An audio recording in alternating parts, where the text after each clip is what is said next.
Hey, James and Arif. I hope I pronounced that right. This is Ben DiNucci from the Dallas Cowboys. Wanted to wish you guys a Merry Christmas, Happy Holidays from myself and all the Norse Code listeners. I know you're big fans of me and JMU. I appreciate that, guys. I love going to JMU. JMU is the best school in the world. Gave me a bunch of opportunities to be able to do what I love. So I have no regrets. I love JMU from the bottom of my heart. Appreciate it. I want to wish you guys Merry Christmas, Happy Holidays, whoever you guys are spending it with, friends, family. Have some fun, enjoy it. Relax, kick back, have some good food, have some drinks, and get ready to roll New Year's for the new podcast. I'm sure you guys are going to have some new exciting episodes coming out after the new year. So just wanted to say all things are possible through the power of Ben DiNucci. Happy Holidays, guys. Merry Christmas. Go Cowboys and go Dukes.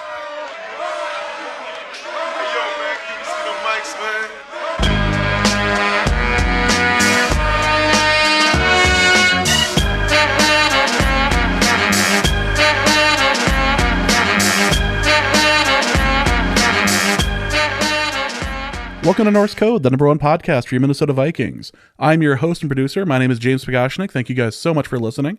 And at the other end of the tin can and string, we have our analyst and co-host. You know him from numerous blogs and podcasts around the internet, most notably from theathletic.com. He is Mr. Useful Human, Arif Hassan. Arif, has Norse Code ascended to some ethereal plane at this point now that Ben DiNucci appears to be in on the joke? Yeah, we're Super Saiyan 3 now, I think. This might actually be our final form. Like, I realize I realize the meme, I realize the joke, but this might be it, folks. I'm not sure. Oh, man. I'm not sure where we go from here. I mean, we're going to JMU games. We're getting shouted out by former JMU players. There's a lot going on, but I think there's still some room for growth. I think we could bring in active JMU journalists onto the pod, maybe even active players. We're still waiting on me to get that honorary degree, although thank you, Brian Jellerson, for providing me a version of an honorary degree. I'd prefer the one that doesn't say this isn't real at the bottom, but you take what you can get. So we're close, but there is still some room for growth, which is not a criticism. We've gangbusters, right? We've been doing extraordinarily well in terms of the bits. Yes, this is high comedy, folks. Oh, well, welcome to this episode of Norse Code. Hope you guys are all doing well. We have a game in Chicago to preview, which is going to be happening on Monday night. So before we get to any of that and the interview that Arif had recorded and the mailbag, just want to talk to you guys real quick. Say thank you so much for listening to Norse Code. If you enjoy the show, you can donate to the show in a couple of different ways. You can go to patreon.com/Norse Code and go there. For $3.50 a month, you get access to bonus material like what I just uploaded earlier this week, which is a little under an hour of bonus stuff, which had a lot of really great pre-show stuff and ranting, and a post-show, there's a pre-show argument that was on there, and then you had me yelling at Arif about his health insurance thing. So I promise all of this is worth listening to over at patreon.com/Norse Code. Those who have listened to it have enjoyed it, so there's that. Also, you can go to paypal.me/Norse Code as well, or you can be like one of the fine folks who've gone over to norsecode.threadless.com and picked up either one of the Norse Code logo shirts or baby onesies or cups and all of that, or you can get the Arif merchandise line as well. So check that out. And again, we are going to be in Fargo on Friday, which is going to be the day most of you are listening to this. We're going to be at the JMU NDSU game. So check us out. We are going to be over at Duffy's from about 5 p.m. to about a little after 7 p.m. in Fargo, North Dakota. And then we're going to be at the game itself over in the James Madison section. And then afterwards, we will likely be over at Duffy's as well. So check us out. The game starts at 8:15 for reasons that make sense only to ESPN. But that's when the game is going to happen. NDSU actually has their end of the winter semester, or the fall semester, has their graduation at 3. So they have to do their graduation and then take all that stuff out, put the football field down, and then get ready for the game. That's incredible. That is That's crap. This game should be earlier. There's Yeah, no absolutely. reason why the two best teams, begrudgingly NDSU is included in this statement. Why the best team? Now that the Bearcats ran themselves out of their own stadium. Exactly. Why the best team in the entire playoffs, JMU Dukes, why they have to play on a Friday night at 8:15 when it's 9:15 to start. It's all crap. But we're going to be at the game. We're going to be at Duffy's before the game and after the game. Check us out. Hang out, grab a beer, to talk to us for a little bit. We always enjoy meeting up with the fans. So check us out. We will be out at Duffy's. All right, let's get into the game itself. Let's talk about the Bears preview. And what we're going to do is we're going to bring on longtime friend of the podcast, Lorin Cox, also known as Cox Sports 1 over on Twitter, and also from Locked On Bears. So this is an interview that Arif did earlier today. And Arif, what would you like to say about the interview? Yeah, just keep in mind this was recorded before the Bears injury report came out and before all the COVID-19 news hit the Bears, which we'll recap after you listen to the interview, just so that it's fresh in your mind kind of what circumstances the Bears are facing heading into the game, potentially. Yeah. All right, so let's go to this interview that Arif cut earlier today with Lorin Cox. All right, I'm here with Lorin Cox at Cox Sports 1. Longtime listeners know how much I love that Twitter handle. You can find him at Locked On Bears. He also, I assume, writes about the Bears somewhere. I didn't actually ask before the show how I should introduce you. Yeah, the writing has been a little bit lighter for me nowadays. I've been doing more broadcasting. I work for Wisconsin Public Radio now and kind of been more busy on the day job side stuff. All right, cool. Well, we're here to talk about the Bears game. It's a Monday Night Football game, so us recording on Thursday makes it a little bit difficult just because the injury report isn't out for us as of this interview, but we'll go through the positions and we'll just kind of see what happens. But I think before we talk about any of the players, we have to talk about the fact that every single coordinator, including the special teams coordinator, has COVID.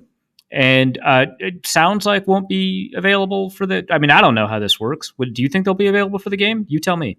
Yeah, it's possible, right? So they're all vaccinated. I mean, all of Tier 1 and Tier 2 NFL staff are required to be vaccinated. And so they just need to get 2 negative tests within a 24-hour span. And given that this game is a Monday game, there's a chance. And that's what Matt Nagy kind of said today. Is like, we're still – there's a chance and we're still figuring out what the contingency plans will be. But – hard to say. I mean, it depends on how strong their breakthrough cases. If they're asymptomatic and they can just kind of get through it, then they'll be fine. But I don't know, given it's all 3 coordinators, I think it's a good chance at least one of them is not able to go, if not more than one. All right. So is it better for the Bears if they don't go? It's one of these things where it's like different could be better, but it depends on what that difference is going to be, right? Certainly what they have been doing hasn't been working nearly well enough, which is why the entire coaching staff is 4 games away from being fired. But you could see where depends on the coordinator, right? So I guess the offensive coordinator Bill Lazor has kind of been seen as before you get into real analysis.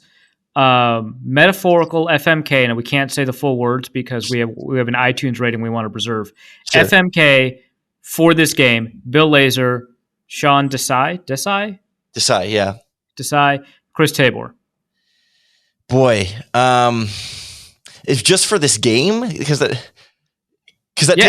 takes away some of the long-term aspect of the M. Oh, of the M, right? Okay, you know what? Yeah, actually, fair enough. So, for game days generally, FMK, Lazor, Desai, Tabor. Sure. This is hard because Desai is in this position where he's had such terrible talent to work with, plus injuries, plus COVID now, and it's been very hard to judge him as a defensive coordinator, where he hasn't done well, but he hasn't had Khalil Mack. Eddie Jackson's been a shell of himself. He went into the season with one real starting caliber NFL cornerback, and it's just not a formula to have a ton of defensive success, but it also still feels like he's underachieved with what he has. And so I have him on the so that's K. an F. Oh, that a K. Yeah. Oh, wow. You must not think very much of Nagy then if Bill Lazor survives this. Yeah, I mean, Bill Lazor has been a step up in play calling from Matt Nagy, and we saw it especially last season, but this season kind of continued on that. I don't love the special teams coordinator either, but I guess I'm on the F Bill Lazor and Mary Chris Tabor, the special teams coordinator. But Whoa. You can't say the full word. There's children listening. Mary. Oh, my gosh. Now I said it. Oh, awful. Guy, I hope there's no children listening to this podcast. I apologize for the explicit tag that's now going to go on this episode. Yeah, next you're going to be talking about holding hands. This is awful. All right. All right. So you don't love the special teams coordinator, but the Bears special teams seems to be, at least fun to watch. Cairo Santos is having a good year. Maybe not as good as last year, but the 2 years he's had with the Bears might be the best he's ever had. Yeah. Punting is a thing, but it's the return game that everyone's excited about. Everyone's excited because they had because they played the Packers last week. I mean, that's really the that plays a pretty huge role, but still. Yeah, I mean, it's like they haven't been a bad, maybe I'm taking for granted that they're not a bad special teams unit because compared to Minnesota and all that, I do feel for that. But at the same time, this was also the same special teams coordinator that was huge fan of Cody Parkey and bringing him in with him from Cleveland and then double doink and then the kicker carousel of yesteryear of bringing in 10 guys. So it's like they kept the same special teams coordinator throughout. This is the same guy? Yeah, he's been here since day one with Matt Nagy. Same guy. Was he so I believe this was a MMQB article. I don't remember what it was, but they did all of the spin rates on the kicked balls. Yep. And did he come up with that? Was he like, okay, not only am I going to bring in 10 kickers, I'm going to evaluate them on launch angle and spin rate and cut them for not whether or not they make or miss, but these weird analytical principles that they functionally don't know that they have control over. This was what Matt Nagy would say the buzzword, the corporate buzzword all offseason that Nagy would apply to this too is collaboration. It was a collaborative effort. It was them racking their brains over any possible thing we could do to figure out the kicker position. And of course, the one they picked didn't end up panning out, and they bring in Cairo Santos halfway through the season or whatever, and he ends up being their much better option for the future. So who did they pick? Eddie Pinheiro? They picked Eddie Pinheiro, and he was fine for the first year, and you think he get 80% of his or 82% or whatever, and he was okay. And then next year it was no, we're gonna stick with Cairo Santos. He's clearly better, and Santos was somebody they just brought in on the practice squad halfway through the year. So it was the whole 10-man rotation thing ended up not even producing the really good kicker. It was just, let's just bring this guy in on a whim who hadn't been in on any of that rotation. And now Pinheiro's with the Jets, and he's an average kicker, I guess, but it always kind of leaves that bad taste in your mouth, even when they do have a very nice special teams performance last week against the Packers. Okay. So let's do this back to position by position so that our readers are not challenged and are not put outside their comfort zone, not put into an unfamiliar world. And let's talk about the offense. I said readers, listeners. So let's start with quarterback Justin Fields. I'm going to give my take, and then you tell me if it's good, bad, ugly, whatever, completely off base, totally on point, whatever. So my take on Justin Fields is that what we've seen so far obviously hasn't been great from a winning this year perspective, but that there are enough good signs to say that this is a quarterback worth investing going forward. I think that obviously the physical traits are there, the aggressiveness is there. You don't want to see a timid quarterback. And he is reading defense as well, but he's not reading them fast enough. And that's what he's going to need to do going into next season in order for him to be able to take a next step, which very often happens for second-year quarterbacks. Your response?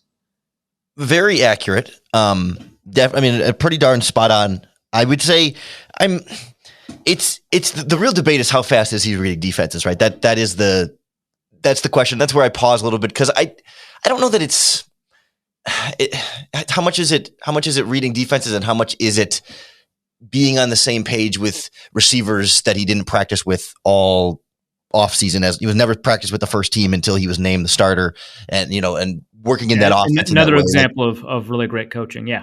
Yeah, exactly. So it's when he's late on a throw, for example, how much is that I'm still figuring out the route versus the coverage and then deciding, as opposed to I know I want to go here, but I don't have that muscle memory to know how fast it takes Allen Robinson to run this out route. So I let go of it a little bit early because I think he's going to get there, but he's just not quite that step as fast as I thought he was. And we just haven't practiced and played enough together to really know what that is. Like, of course, like, I'm not saying he's perfect at reading defenses at maximum speed or whatever. Like, yes, he can and should and needs to get better in that way. I don't know that it's one of the main things holding him back. I mean, like I said, it is something he needs to get better on, but we've seen enough of those like wow throws and plays where they do require fairly quick, complex reads of coverages and knowing where you're supposed to go. And it's not just a simple like one read and throw here type play that like, he's shown you that he can do it when he needs to in the most critical situations. And the way I always think of it is like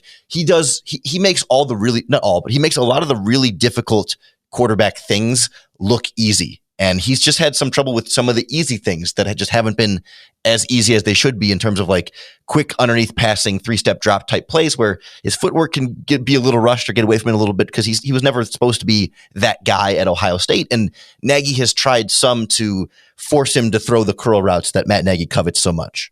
Yeah, he loves the curl routes. One of the throws that stood out for me for Justin Fields against the Packers was an incompletion, and I think actually the incompletion was probably Fields' fault, but I was nevertheless impressed.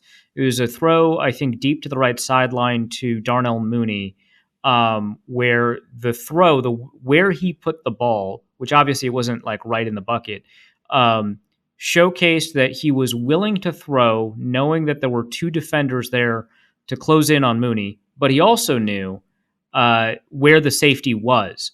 And so he threw in an area where had it just been moved just a little bit closer, would have only been accessible to Mooney, away from the cornerback leverage, away from the safety leverage. So it's like, he threw into double coverage, but it's not quite as if he threw into double coverage because he was aware of where everything was and where he needed to put the ball in order to make a big play. And maybe and I think that it's an example of kind of some of the complex reads you make as a defense. Because I think, the simple version of that read is that you don't throw that because there's two defenders within closing distance by the time the ball gets there. And I think that the complex version of that read is knowing where you can put the ball in order to make that not matter. I think that throw specifically was a real Rorschach test for quarterback evaluation with Fields. I mean, not necessarily, well, maybe not a Rorschach test, but like a test of like what you know about the sport, right? Because like when you watch that one live, did I fail?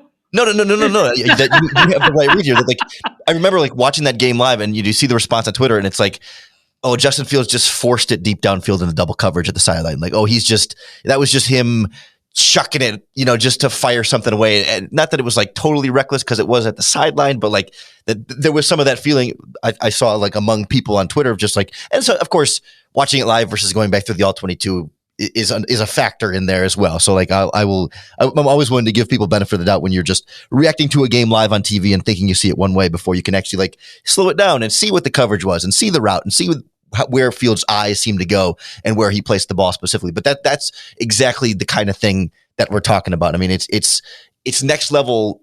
It's next level thinking and processing in a way that's like you don't have time to like actually think that when you're throwing that ball, right? It's instinctual, immediate. So like, does he need to speed that up? No, I mean, it just naturally fires there in those really difficult downfield type throws. And that's where so much of the optimism and hope still remains with Fields, even though the wins haven't been there, the yards haven't been there, the touchdown interception ratio hasn't really been there. And so much of that you can also sort of point to supporting cast, defense, coaching staff, and everything else around him. All right. So, but cold water moment, but he is bad now. He's not, I mean, he's like 28th in efficiency or something like that. Like, how much of that is supporting cast? Like, in adjusted completion rate, which is not amazing, right? Because you have to account for difficulty of throw and stuff like that. But this does account for drops and throwaways and spikes. He's like dead last in the NFL on adjusted completion rate. Yes. So like, like I think he gives the Bears a better chance to win than Andy Dalton right now. You know what I mean? That's not the question. If you compared him to the 32 best quarterbacks in the NFL, and assuming he's one of them, he's bad. Like he's on the lower half of that spectrum. Yes. I mean, but is that this has nothing to do with what he's doing tomorrow, what he's doing next year. It's just today. You put him in a game, he's bad, right? I think bad just feels too strong. Like he's not great. How many quarterbacks in a game tomorrow? How many quarterbacks are you taking above him? I guess it depends on No. New question: how many quarterbacks are you taking above him? I mean, there's probably 20, 25. I mean, 25. That sounds like a bad quarterback. I think there are. This is a good question. I think that it's a false scale to say because I think there are backup quarterbacks right now that are better than starting quarterbacks right now. And so everyone likes Mike White and hates Zach Wilson. I know what you mean. So it's like he's not harming. He's not bringing the Bears down, right? He's not a negative. Yeah, given the options on the Bears roster, he's not bringing them down. But you put Joe Flacco on that roster, and you at least think, if I need to win tomorrow, am I maybe playing Joe Flacco? He looked kind of good against for the Jets. Like, I don't know. See, it's tough because and that's a rough position to be in. If you're like, maybe Joe Flacco is a bad spot.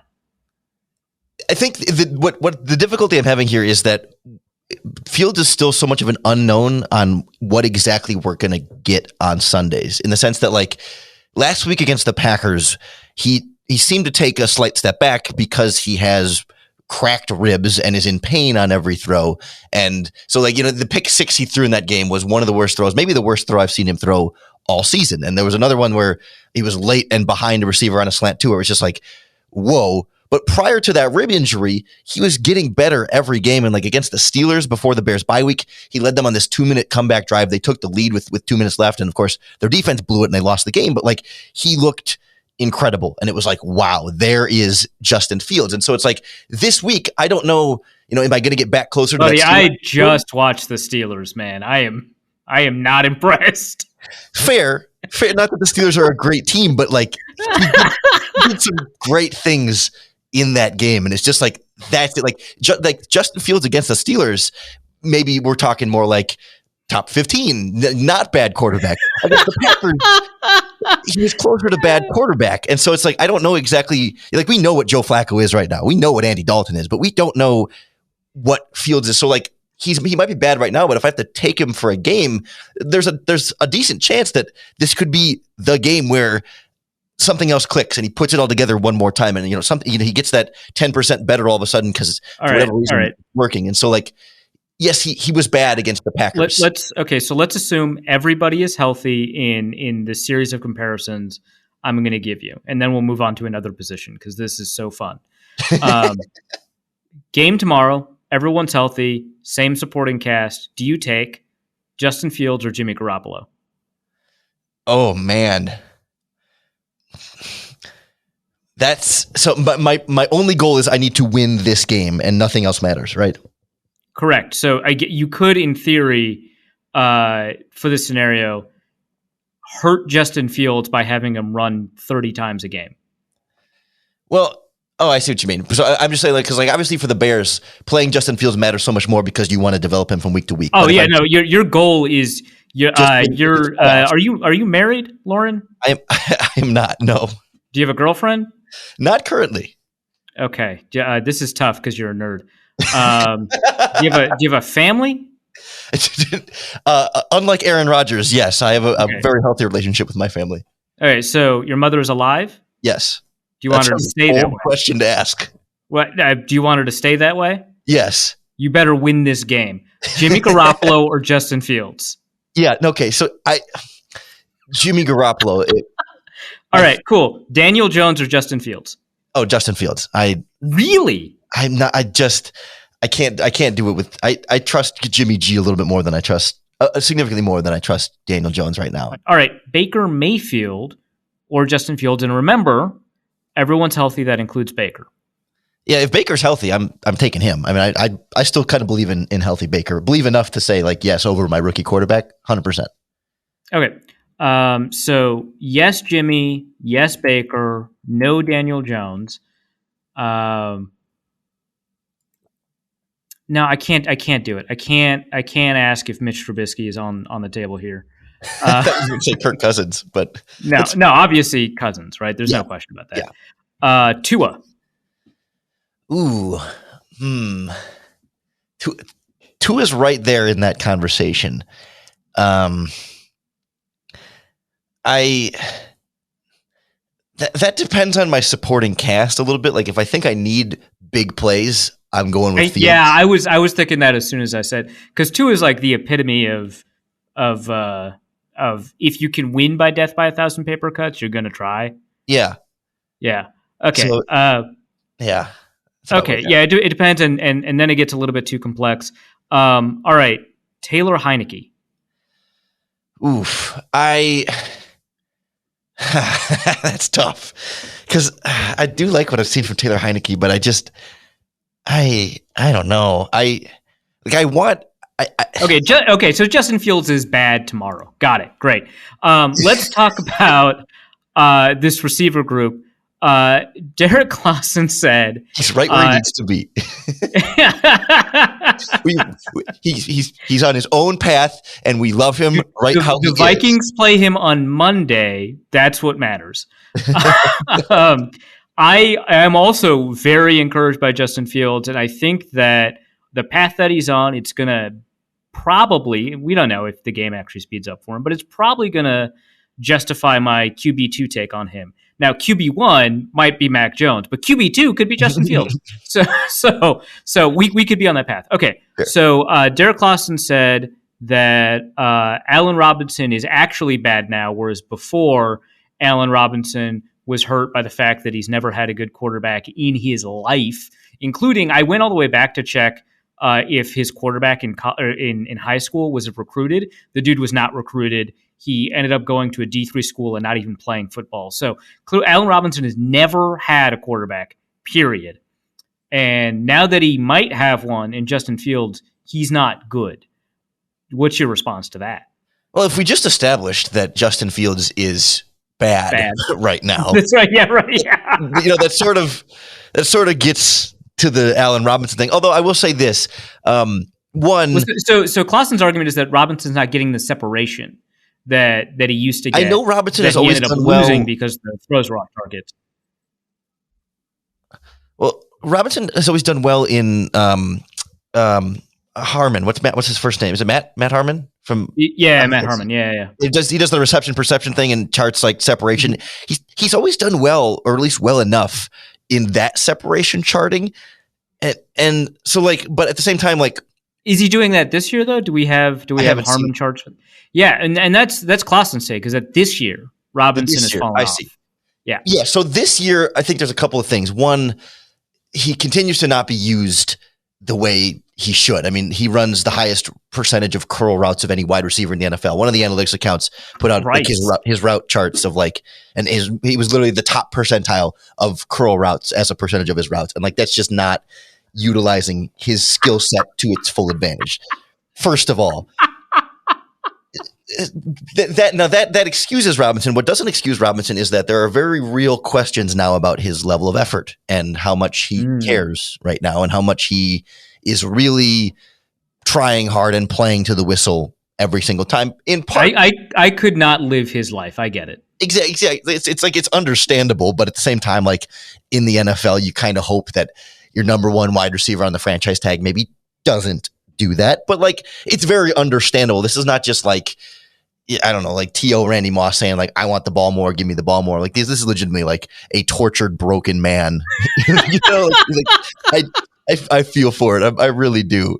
But like, so that's where it's like, it's partially Allen Robinson's fault. I do think he is playing individually the worst football of his career, but then also he hasn't had good quarterback play. He hasn't gotten on the same page with either quarterback he's had this season, and he continues to run 4-yard curl routes on 3rd and 20. So it's just like, it's not where he's not in a position to be successful. And I think get a new coach or get a new team next year, and I don't have as many concerns about Robinson getting back to where he wants to be. It's just going to cost him quite a bit in the open market this year.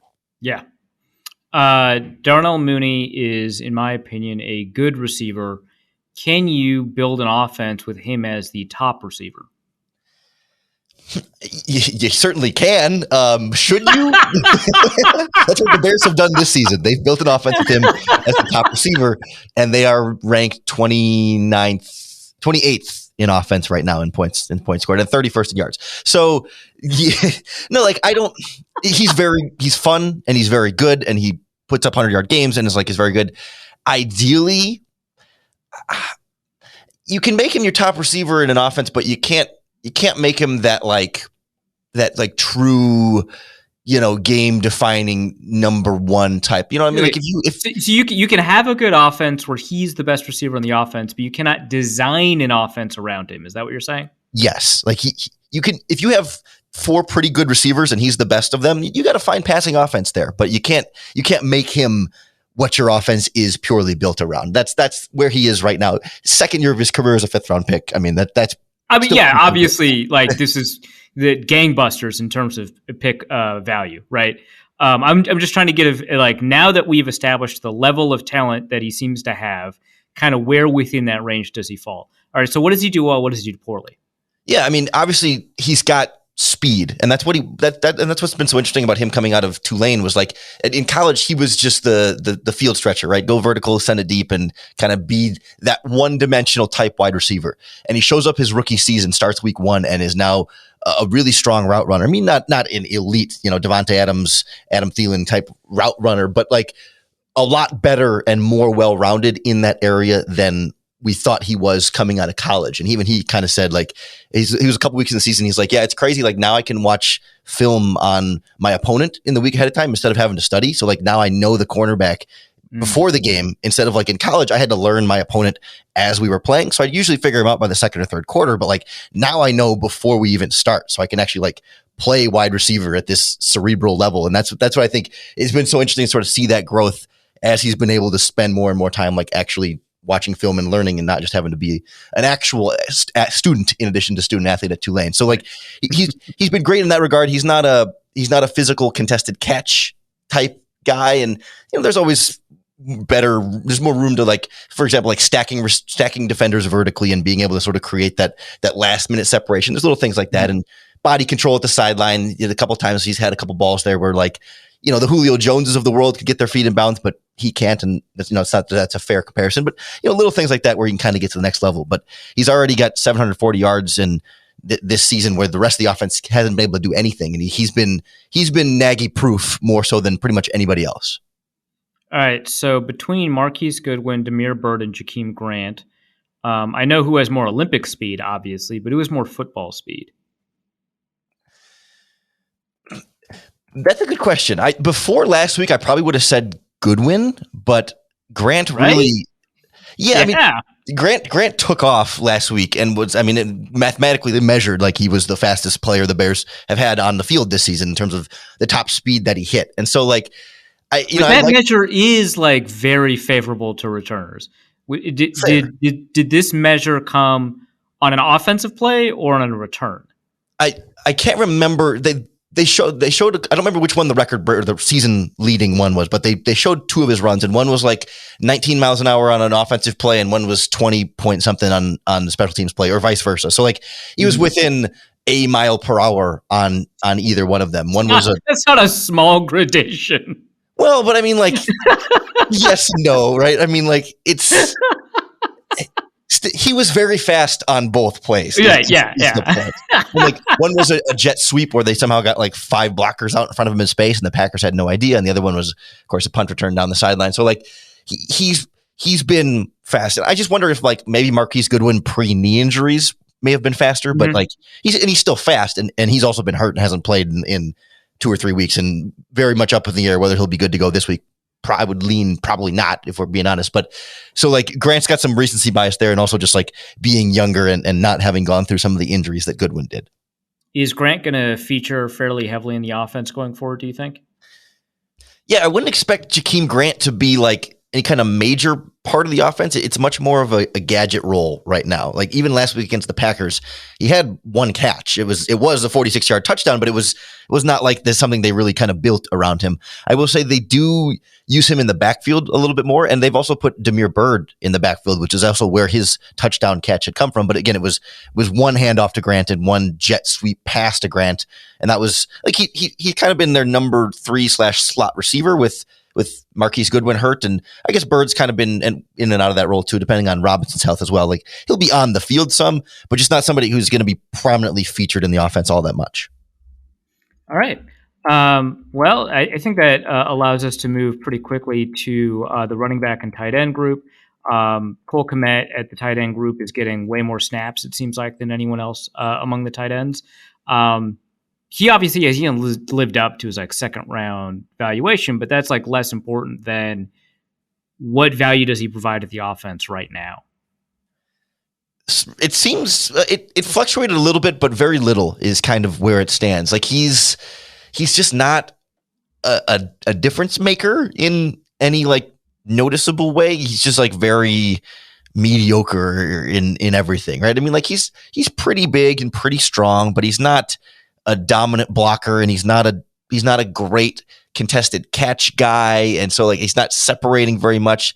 He doesn't like drop the super easy wide open passes, but he's not creating a bunch of separation to always be super wide open. And so like he doesn't make the like for being that physical mold of like, you know, the more the inline tight end, like usually you need him to make the more like difficult kind of contested catches where there's a linebacker kind of on him, but you just have to be bigger and stronger than them and catch it when it hits you in the hands. But like he can kind of be pulled away from the ball a little bit and just not able to really secure the tough ones that you want that type of tight end to secure. So like they were able to scheme some stuff up for him to make him more of a productive member of the offense. Like right around the bye week, you know, that Steelers game and that Ravens game and stuff, they were trying to get Cole Kmet more involved in the offense over the middle of the field. And since then it's kind of vanished a little bit. You know, he's more of a couple of catches for a dozen or so yards type of guy, and okay in the blocking game, but not making a big difference there either. And it's been a pretty big frustration point, I think, for this Bears offense.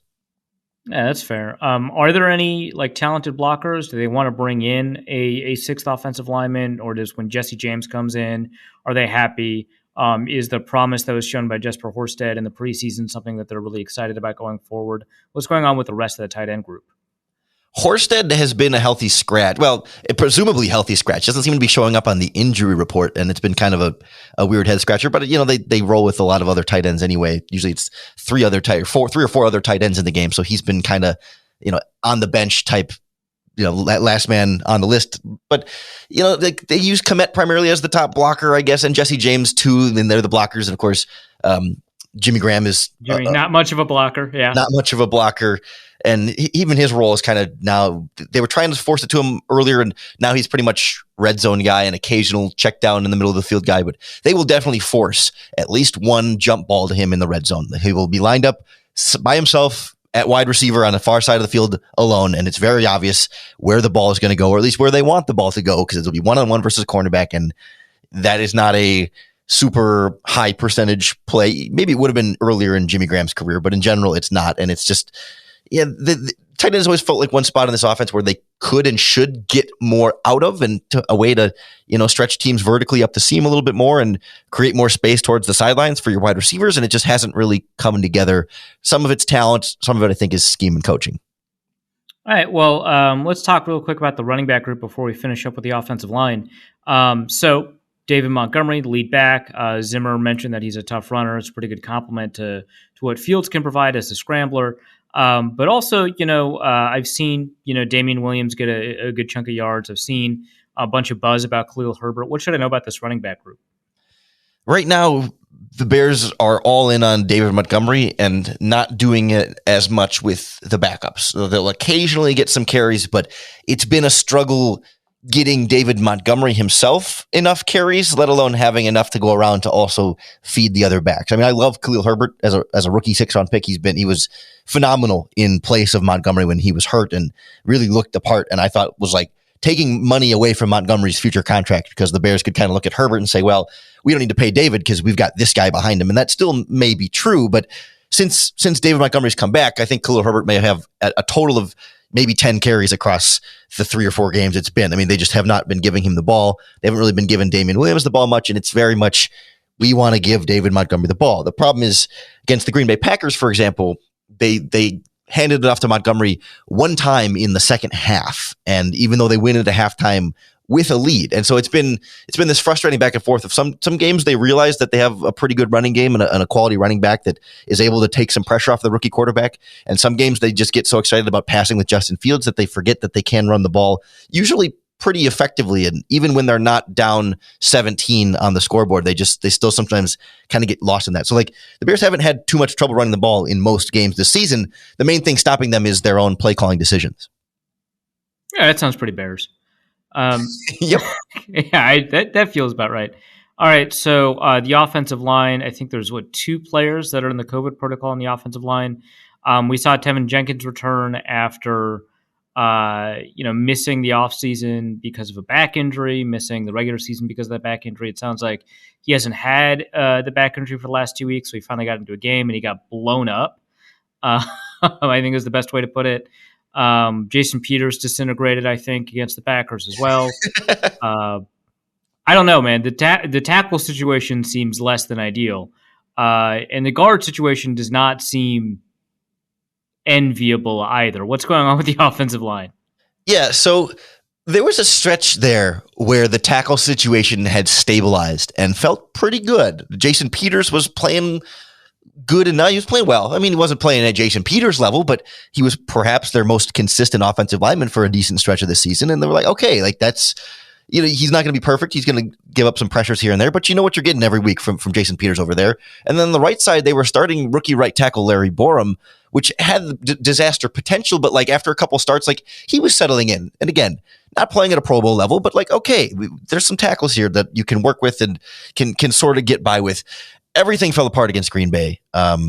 Jason Peters had his ankle rolled up on. He left the game. Tevin Jenkins came in for his first snaps, crapped the bed pretty good. False started a couple times, held a couple times, gave up 2 strip sacks.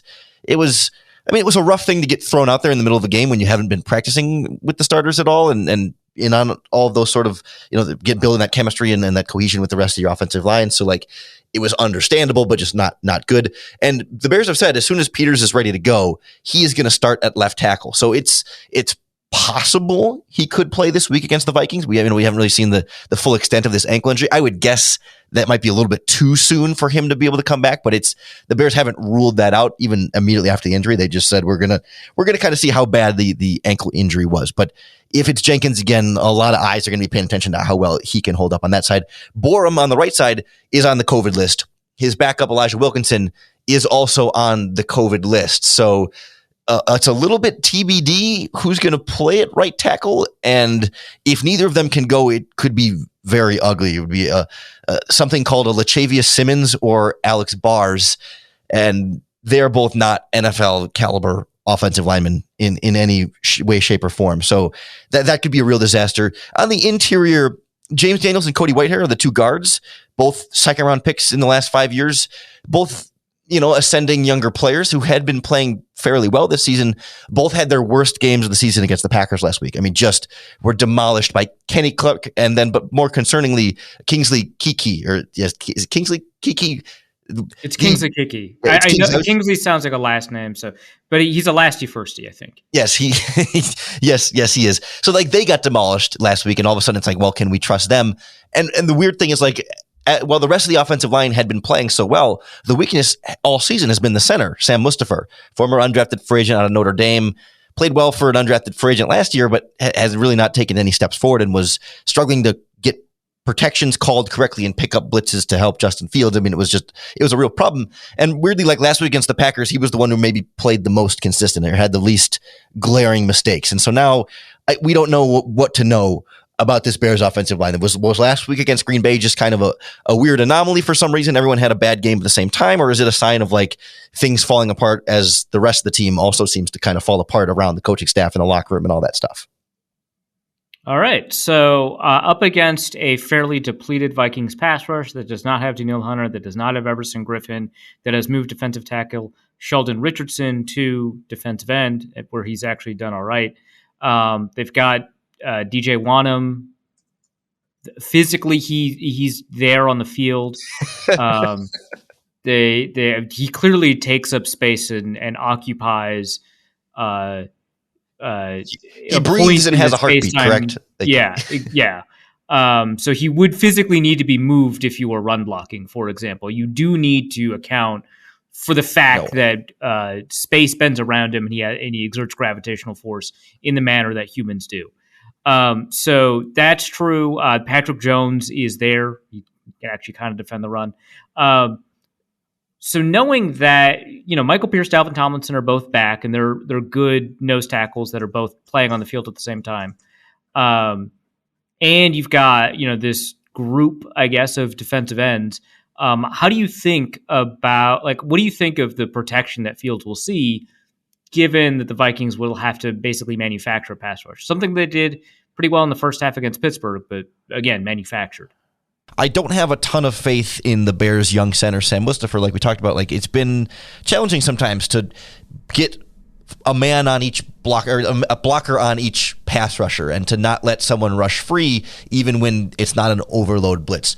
Not that it's been, complete catastrophic every time, but it's been problematic enough that it's noticeable. And like, how much of that is on the rookie quarterback versus the center is definitely a debate in Chicago, but I do tend to feel like some of that more that can and should fall on the center when you do have a rookie quarterback that you should be trying to do as much as you can to help. And the center is not a rookie in this stage, and he's been through this a little bit longer. So like, I'm concerned about schemed up pressure. I'm not concerned as much about the one-on-ones in the grand scheme of things, but there's certainly a scenario here where, again, the Bears start a nobody at right tackle, and their rookie left tackle continues to struggle, and things still do go poorly. But I like my odds against at least the way the Vikings front looks right now.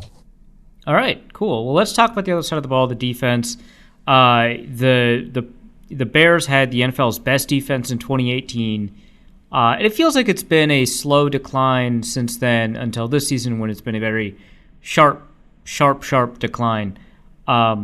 That can't just be because Khalil Mack is on IR, right? Like, it's endemic at every level of the Bears defense. Yes, and it's been hard to pin it down exactly, and it ends up being sort of a combination of things. And it's fun because you can blame it on the players, the coaches, and the management in their own ways, to where like it's not then an easy problem to solve either. So yes, Khalil Mack is on injured reserve. That obviously makes a big impact. Akeem Hicks has been hurt a lot this season, could potentially return for this game. He was slated to return for the Packers game and then downgraded to out, like leading up to game day. I think it was Saturday morning or Saturday night, and it was kind of like a last minute, like thought he would go, but unable to go then. So maybe this is the week he's able to return, but like the rest of that interior defensive line hasn't done anything. I mean, they've just been, like Eddie Goldman has been a pretty big disappointment up front this season, and the other guys haven't really stepped up. Like, it's been Robert Quinn at the other edge spot, phenomenal. Like, he's on pace to maybe set the Bears single season sack record. Like, he's back to Robert Quinn.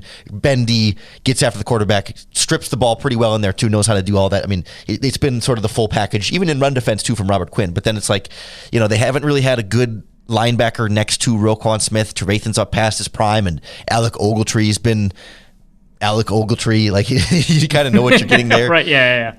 Yeah, and so then bigger issue, they enter week one with plan A. This is exactly what we wanted to do this offseason. One starting caliber NFL cornerback. Like, it was Jalen Johnson and nobody. And like, that was the plan. And it went as you would expect. Like, they started with Kindle Vildor, benched him for Artie Burns. Now Artie Burns is on the COVID list, so Vildor might start again. And the slot has been a rotating cast of 4 different players, and 2 of them just got hurt last week. So who knows? Like, the Bears finished the game against the Packers last week with Eddie Jackson playing the slot cornerback spot full time because they had nobody else.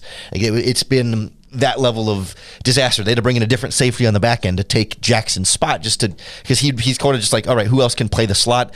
Eddie can. And Eddie himself. Eddie himself has not had a good season either at the safety spot. He's taken some really questionable angles on some deep throws. Last week against the Packers, he recorded his first pass breakup of the season. Like 13 weeks into the season. Jesus Christ.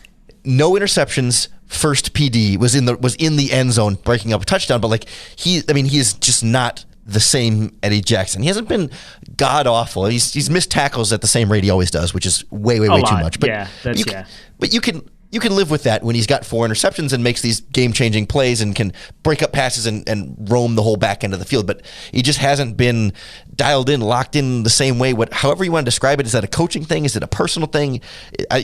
no one has a great answer for that, but neither safety has played particularly well, and they have one good cornerback. It is not a foundation for any sort of defensive success. Then you add on Khalil Mack's injury, Akeem Hicks' injury, and a first-year defensive coordinator who's very young and green and still trying to sort of learn this as he goes along, and it's been that pretty much leads up to the formula of where this defense has fallen off. Yeah. So clearly the Bears are engaged in systemic racism against brown people by forcing Sean Desai into this situation. Very sad. We thought that until they drafted Justin Fields. There was there was a joke on Bears Twitter that like Ryan Pace was racist because he didn't want to draft a black quarterback in Deshaun Watson, and like he refuses to bring in black backup quarterbacks. But finally, we solved racism by drafting Justin Fields. Incredible. Well, you love to see it.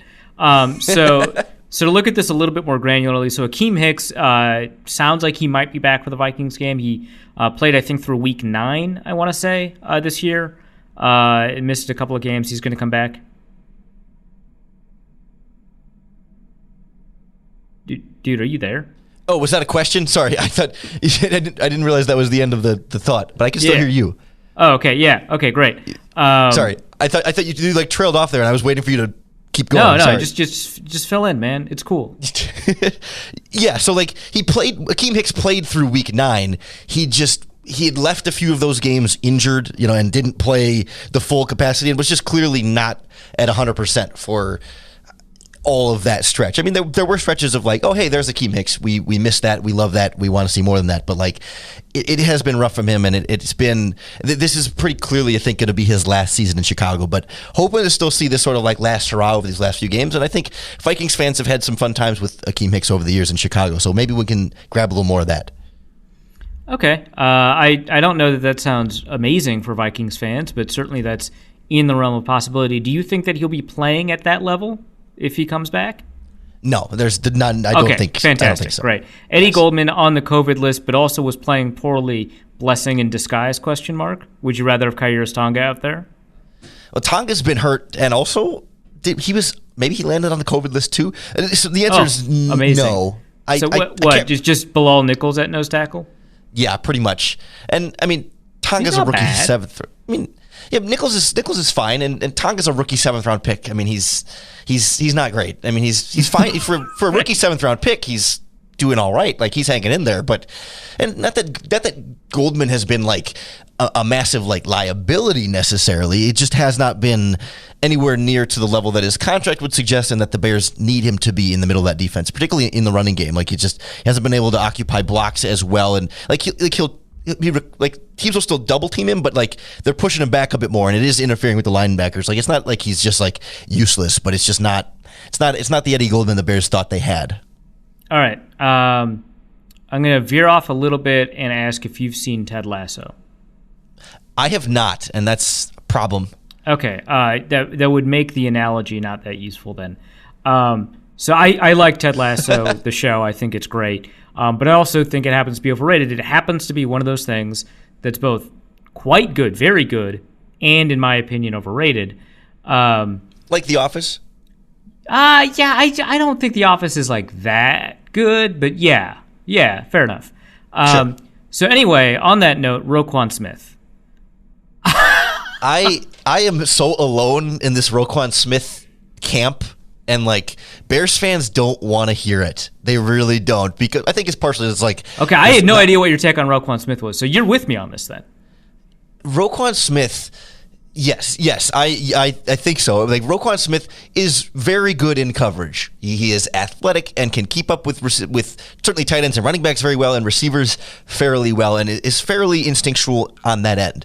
But man, the dude in run defense is just he has that like Darius Leonard even does this a little bit too, and some of the other fast linebackers. It's like they want to go make the play and get the ball so bad, so they'll just shoot the gap right away. And even if it's not their gap, like, they're just going to go find the ball, and ends up just massively out of position. And it's like, if you had just stayed in your gap and did the run fit the way the other 10 guys, or I guess in the front 7, or the other 7 guys up front, or however many people are in the fit, right, if you had just stayed in your gap, you might not have made the tackle, but one of your teammates would have, and instead the running back ran right through your gap and he gained 5 yards. Or sometimes he'll just get blocked back 6 yards and make the tackle for a gain of 8. And it's like, oh, Roquan Smith had 14 tackles in this game, and Bears media says, oh, what a great game. He was all over the ball. And it's like, no, he was making those tackles for first downs. Like every time Roquan Smith was making a tackle, the offense had done something really good. So it's like he's getting credit for tackles instead of like good run defense, which has been, not that he's been terrible, don't get me wrong, but it's just, we treat him in Chicago like an all-pro, Pro Bowl, elite, like the next of the Bears linebackers, Lance Briggs, Brian Urlacher, Roquan Smith. He's due for a contract extension. Pay him all the money because he is just phenomenal. And he's very good in coverage, and that's what's more important, but he is not a well-rounded all-pro linebacker, in my opinion. Man, I love that we got there. I had no idea what your Roquan Smith take was. That's perfect. I can't believe it aligned exactly with what I was thinking, because he is a fairly, I don't know if I'd call him stellar, but he's just below that level as a coverage defender. Like, he's so good as a coverage defender, and it's not just that he's got athleticism, but he also, like, he tracks, like he understands where the routes are going to be, where the ball needs to go, and stuff like that. Like, it's good stuff. And then, he makes a tackle like 11 yards downfield on 2nd and 2. He shoots, like, actually, when you said that, it reminded me of both the Edmonds brothers, the Terrell and Tremaine Edmonds. Both do that a lot. They love shooting gaps, even if it's not their gap. And for Tremaine, it's worked out a lot. Not as much this year, but it's worked out a lot. So sometimes you don't hate it. But yeah, very, very much like can be run defense liabilities in a big way. Okay, so Roquan Smith is let's say a highly touted linebacker playing next to Danny Trevathan, who you've already said is past his prime. There's no one else that plays, or not. It's Alec Ogletree now. Yeah, gosh, wow! Talk about an athlete that doesn't know what he's looking at. Like every moment since he's been drafted, it's just been, but his potential, right? The Bears signed him in training camp, and it was like, but his potential. Like, he's like 30 now, I swear. Right. Matthew Stafford's so young. Think about what his ceiling could be. It's the same thing that I'll go through. Yeah. So the Vikings just ran all over the Steelers, but also the Steelers have the worst run defense in the NFL entering the game, and now certainly have the worst run defense in the NFL, both by like expected points per play and also by like total yards or whatever measure you want to use. I think even yards per, like every measure, the good ones and the bad ones, they were dead last in. The Bears are not, but they're not like a good run defense.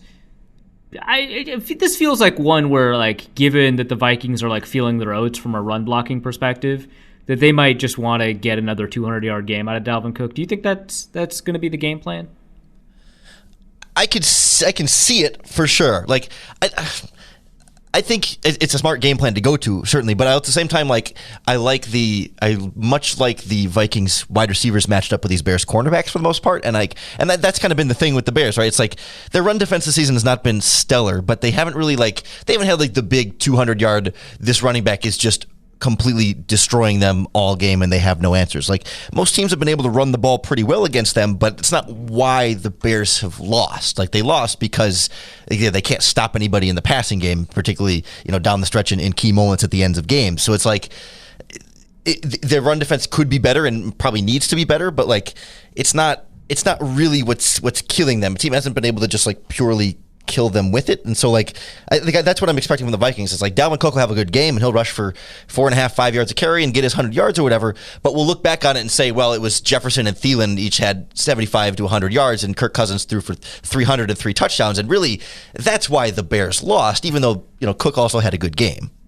All right. Let's talk about that cornerback group. So Jalen Johnson is definitely a starting level corner. I thought that he outplayed his draft evaluation from my perspective as a rookie. I don't know that he's improved substantially since then, but he's good, right? And then, God, this roster actually has Tease Tabor on it. Like, I did not think that was possible. He played last week against the Packers. Don't lie to me. No way. A team did that? He's played this season. He might have been inactive last week with an injury, but he has played this season on real defensive snaps. That's nuts. Safety. I would rather play at safety. Jesus Christ. I would rather play the guy that Deion Sanders just got at 18 in the NFL now. I would rather play Deion Sanders in the NFL now. You're right. What is okay? Anyway, you've got somebody named Xavier Crawford. That sounds like a cornerback name, so he's got that going for him. You've got Kindle Vildor, who I think he committed that penalty, by the way. The special teams one? Yeah. It was borderline. But so like, did he violate the rules by the rule book? Probably. Do NFL referees typically call that in that situation when to the extent at which he violated the rules? Not all that much, So that's where it comes down to. It's like by the word letter of the law, yes, but by the way it's been called in the NFL, it was a little bit borderline. All right, Deshaun Gibson. Remember when he was good with the Browns? What happened? He's old now. That's the problem. He's not tackling well, and he's had he'll occasionally have a good game in there, and he'll have a couple games where he's just craps the bed. Now he's a average to below average safety right now, and it's just. I mean, if they had a better secondary around him, I don't know. Would it make him look worse because he's not playing well, or would it make him play better because he'd have better players to support him? I don't know, but he hasn't been part of the solution. That's for sure. All right, so taking a look at the secondary, so Justin Jefferson against Jalen Johnson, you take Justin Jefferson every time. But was my evaluation of Jalen Johnson great? Because I don't think he's actually improved all that much, but that's not necessarily an awful thing.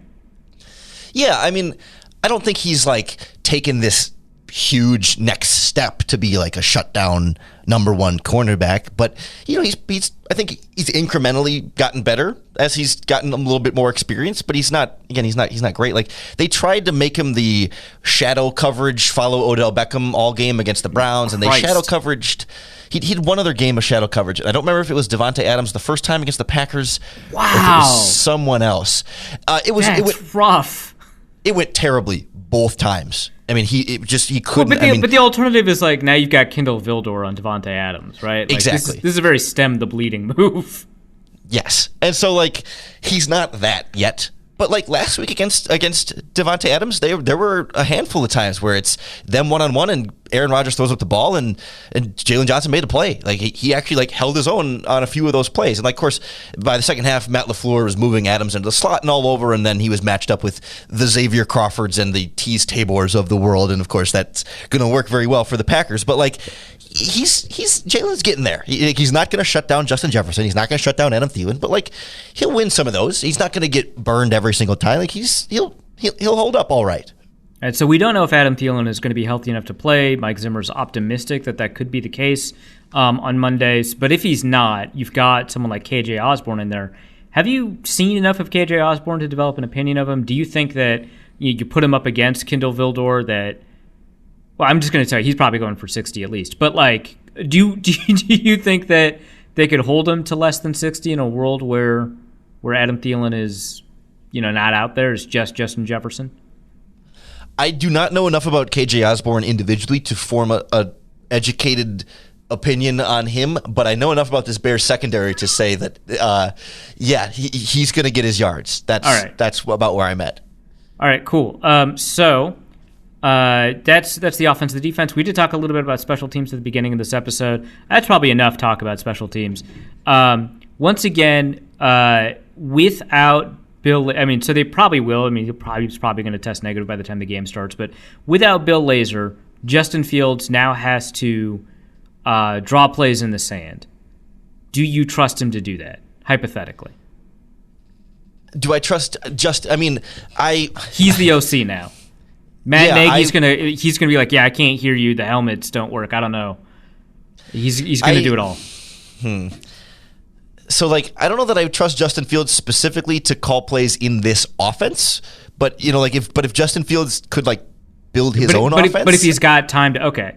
Well, what if on the sideline he's literally drawing plays up? So they don't get to install it, right? But he's like, look, this curl shit not in our playbook anymore. We're running Mills the next play. This is what Allen Robinson. Yeah. You know what Mills looks like. Darnell, get over here. Let me show you what Mills looks like. That. Yes, I would trust Justin. I would trust Justin Fields in that capacity. Absolutely. Okay. But we're going to get Matt Nagy, the play caller, presumably, if Lazer's not able to go. Okay, that's fair. So the dark horse option is Tom Herman. Wait, that Tom Herman? He is a senior offensive assistant for the Chicago Bears and could fill wild. in that offensive coordinator role. And, if Sean Desai is unable to go, the rumor is Mike Pettin will operate as defensive coordinator. Get out. That's incredible. Okay, so that's obviously the scenario now. All right. So it's Matt Nagy, head coach, Tom Herman, we're talking the Houston coach, right? Yes. Either that or Vikings' favorite John DeFilippo, quarterback's coach, could be elevated into that role. Yeah, well, expect a lot more curl routes then. That's the problem. It's so systemic in this organization. Like, you can't just lose your head coach, lose your offensive coordinator. Screw it. We'll go to the quarterback coach. What's the call? Curls. Same thing. Let's keep it going.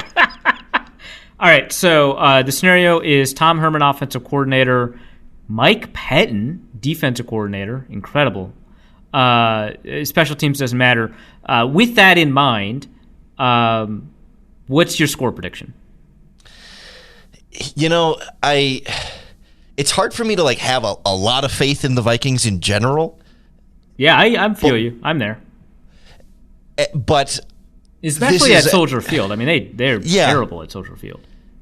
Because this is the team that lost to the Lions. I know it was the last play of the game, but they lost to the Lions. So never say never. And I was talking to Luke Braun about this the other day. How what has it been like? No, we don't bring up his name on the show. Don't talk about that guy. So 3 of the last 4 Vikings games, except for the San Francisco game, were decided on the last play or whatever. Where they're pretty good at choking it at the end of the half and at the end of the game. But they're also pretty good at getting comebacks if they're behind, which is a new wrinkle to the Vikings' torment. Is that they get you there now? Yes, and so that's the Bears were leading against the Packers at halftime last week, albeit because of special teams catastrophes from Green Bay, but still the Bears are bad. Don't get me wrong, but they found ways. Yeah, because they have a bad quarterback. Games. We talked about this. Yeah, I remember. Yeah, they have a bad coach, bad defense, quarterback playing bad. It's a great combination. Quarterback playing bad. Okay, got it.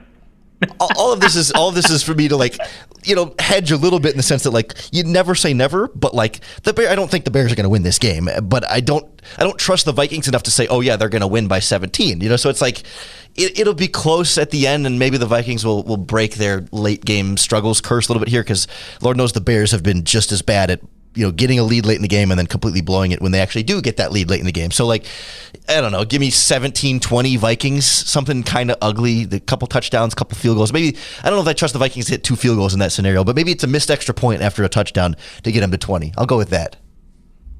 Oh, yeah, sure. Fine. That makes sense. Cool. Well, with that in mind, do you have any parting shots?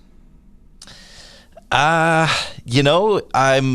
looking forward to the head coaching search here, and I'm curious to see if the Vikings are also in that head coaching search, depending on how things go later this season. If the Vikings fire Mike Zimmer, do you think the Bears should hire him? As a defensive coordinator, absolutely. Nope, head coach. He's gonna be a head coach somewhere, so he's not going to take a DC job. He would be a little bit. This is a bad cycle right now for head coaches. I feel like the coordinators I'm not in love with, some of the retries I'm not in love with, and then it's sort of some pipe dreams that I'd be holding on to. You don't like Brian Daboll? I've heard enough from Bills fans kind of questioning his greatness this season. Oh. Yes, he turned around Josh Allen, but not that I hate Brian Daboll, but the shine is worn off a little bit on me. And even some of his past stops too of not always being stellar. If I'm going to hire the up and coming coordinator, I want him to be kind of squeaky clean. Of the fan base absolutely loves him and can't wait to is going to hate losing. So not him. Eric Bieniemy. Correct. It's Kellen Moore, but just with more experience would be nice. He's still squeaky clean. Cowboys fans love him and think he's the genius of their offense. He's only been out of the he played 5 years ago. He's only been out of the league for a couple years. So I'm not ready to just make him my head coach, but he's that mold of okay, everyone has loved him every step of the way, and I'm not feeling that with Daboll and very many of the other candidates.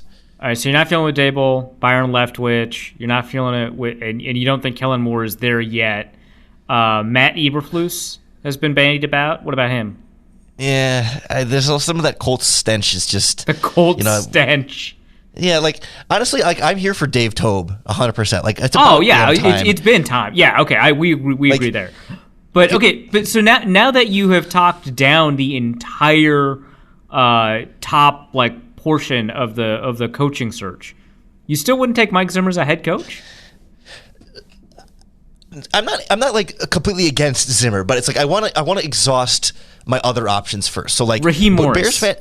Bears fans have their hopes up for, first of all, trading for Sean Payton would be like top of the list. Come on. It's rumored every single year that they're going to part ways or that they'll consider it. Like it's pipe dreamy, but like that's what Bears fans want is Justin Fields and Sean Payton in Chicago. You know, you got the Ryan Pace connection, even though Ryan Pace probably should go too, but like so like there's that. There's Pete Carroll has been thrown out there too. That if he and the Seahawks part ways, like give me the Super Bowl champion there. Not that Pete Carroll is amazing, but like he's been to the Super Bowl and won the Super Bowl. Like sure, or like Jim Harbaugh at Michigan, same kind of conversation. It's like no way is Jim Harbaugh leaving Michigan after this season.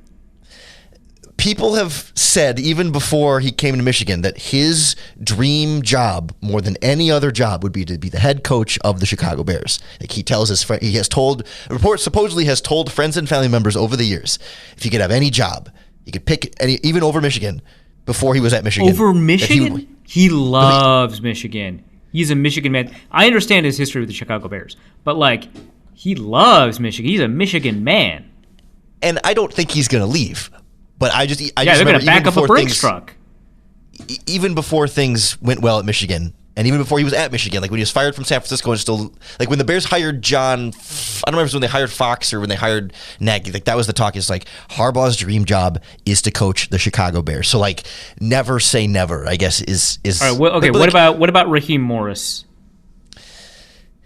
I like the idea of the coach who's coached both sides of the ball a lot. Like that's really interesting to me. The defensive coordinator, passing game coordinator, receivers coach for the Falcons, but like it's not like I'd probably take Zimmer over Raheem Morris, but I'm not sure. Like that's the thing. So it's like if I could officially say like for sure Jim Harbaugh told me no, Sean Payton told me no, Pete Carroll told me no, maybe even Ryan Day, but I don't know. Like then Ryan Zimmer's like Day, right there. God damn it, dude.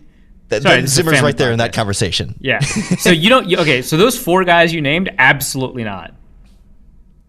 I mean, everything's downhill at Ohio State right now. Come to Chicago, play with Justin Fields. Like, I don't even want Ryan Day that much. Like, honestly, That's crazy. I'm scared by Urban Meyer. I'm scared by Matt Rule, and I'm scared by Ryan Day inheriting a really good team and not having like earned his way up there all that much the way Jim Harbaugh pointed out. I saw that list of like college coaches in the NFL, and if that if anything made me more interested in college coaches in the NFL, because like Urban Meyer is like a one of one kind of guy. Like that's not going to happen again. That's insane what happened.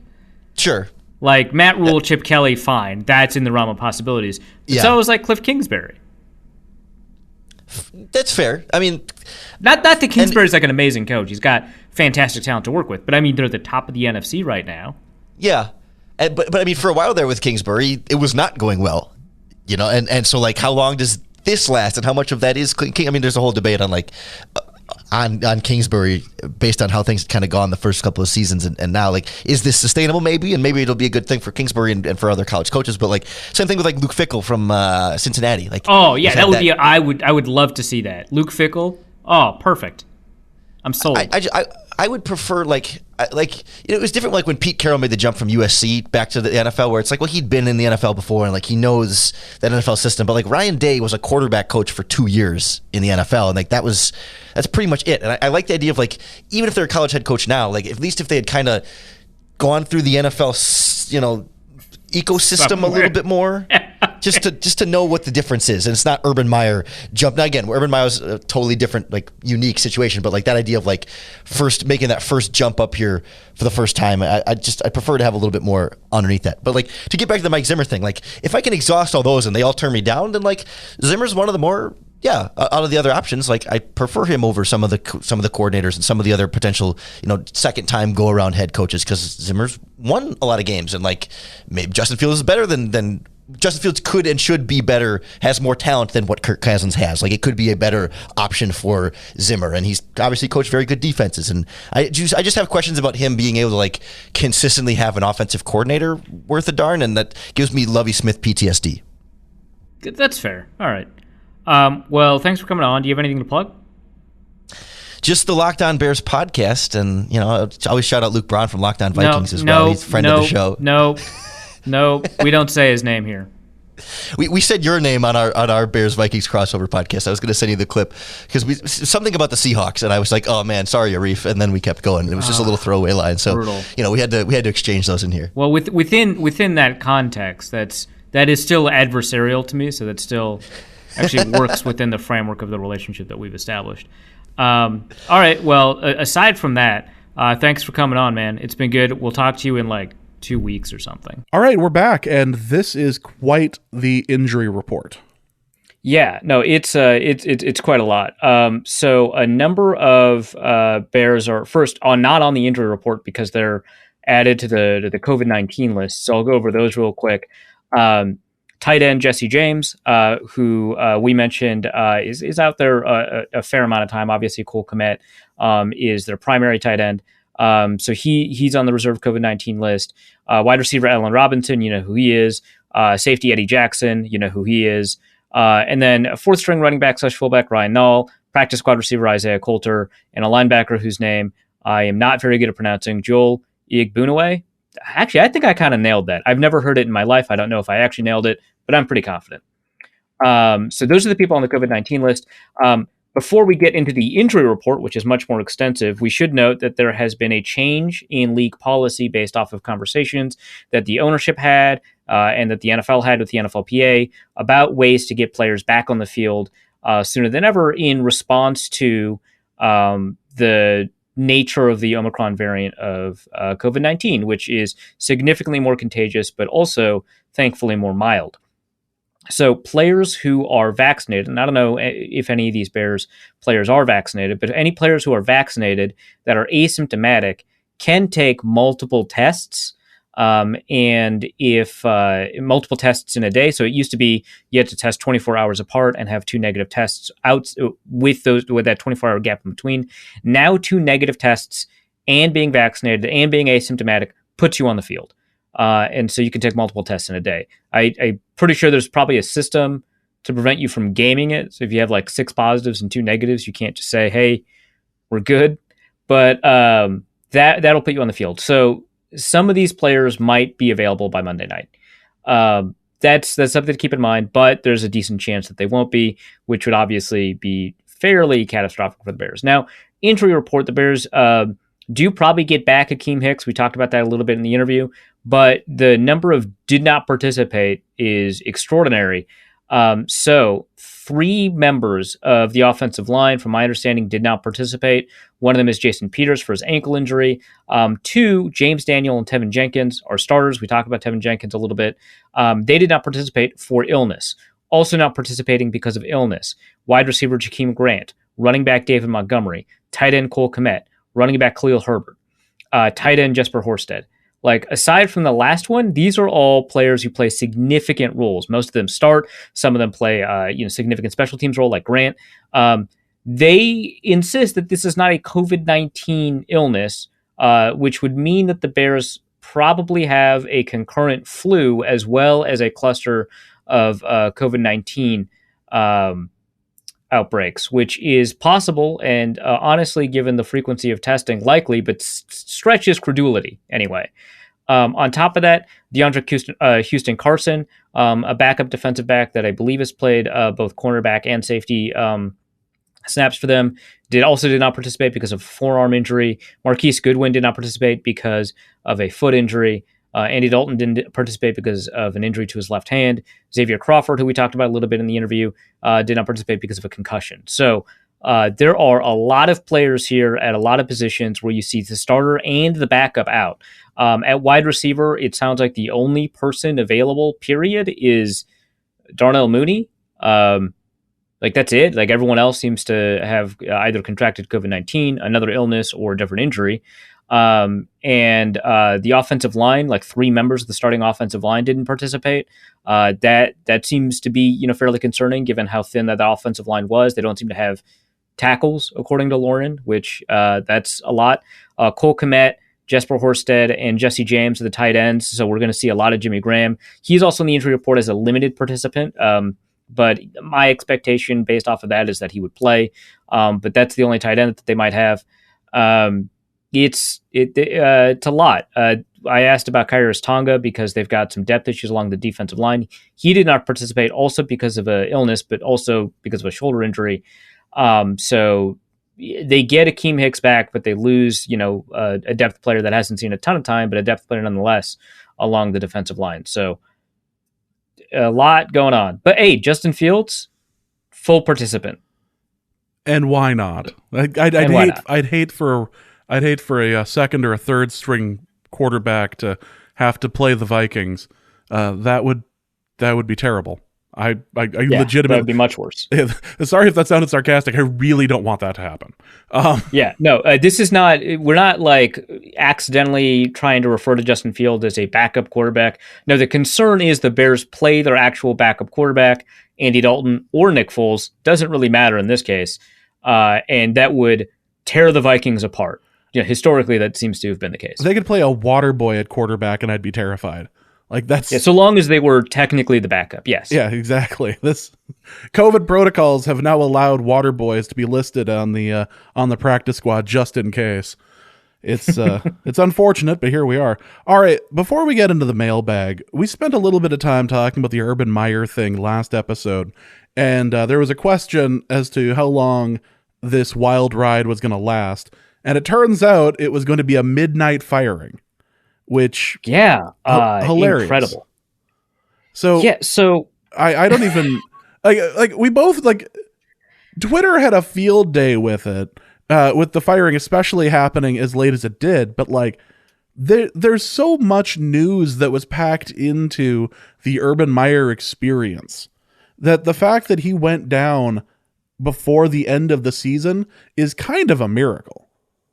Yeah, so if you account for the fact that this is a 17-game season, Urban Meyer has had the shortest tenure of any college to NFL coach, or I believe any coach in the NFL, because Bobby Petrino left after 13 games.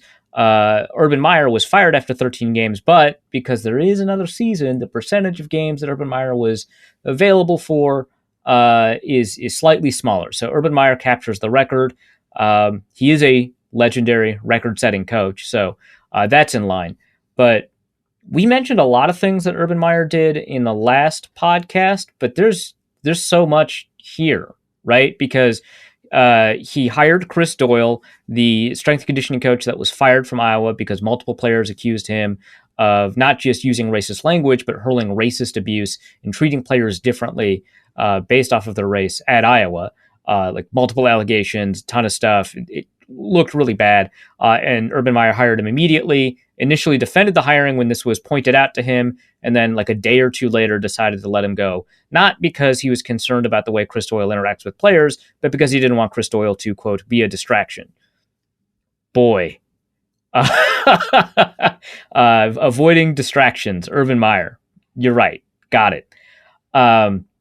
There's a long list composed by a number of people. All of these lists are incomplete because there's so many things he didn't do. He was fined and then docked 2 days of OTA practice for practicing in full contact in violation of NFLPA rules. That one is missing on a lot of lists, but that definitely happened. He signed Tim Tebow, which was wild. There was no reason to do it. Tim Tebow clearly doesn't know how to play tight end. And most recently was playing minor league baseball.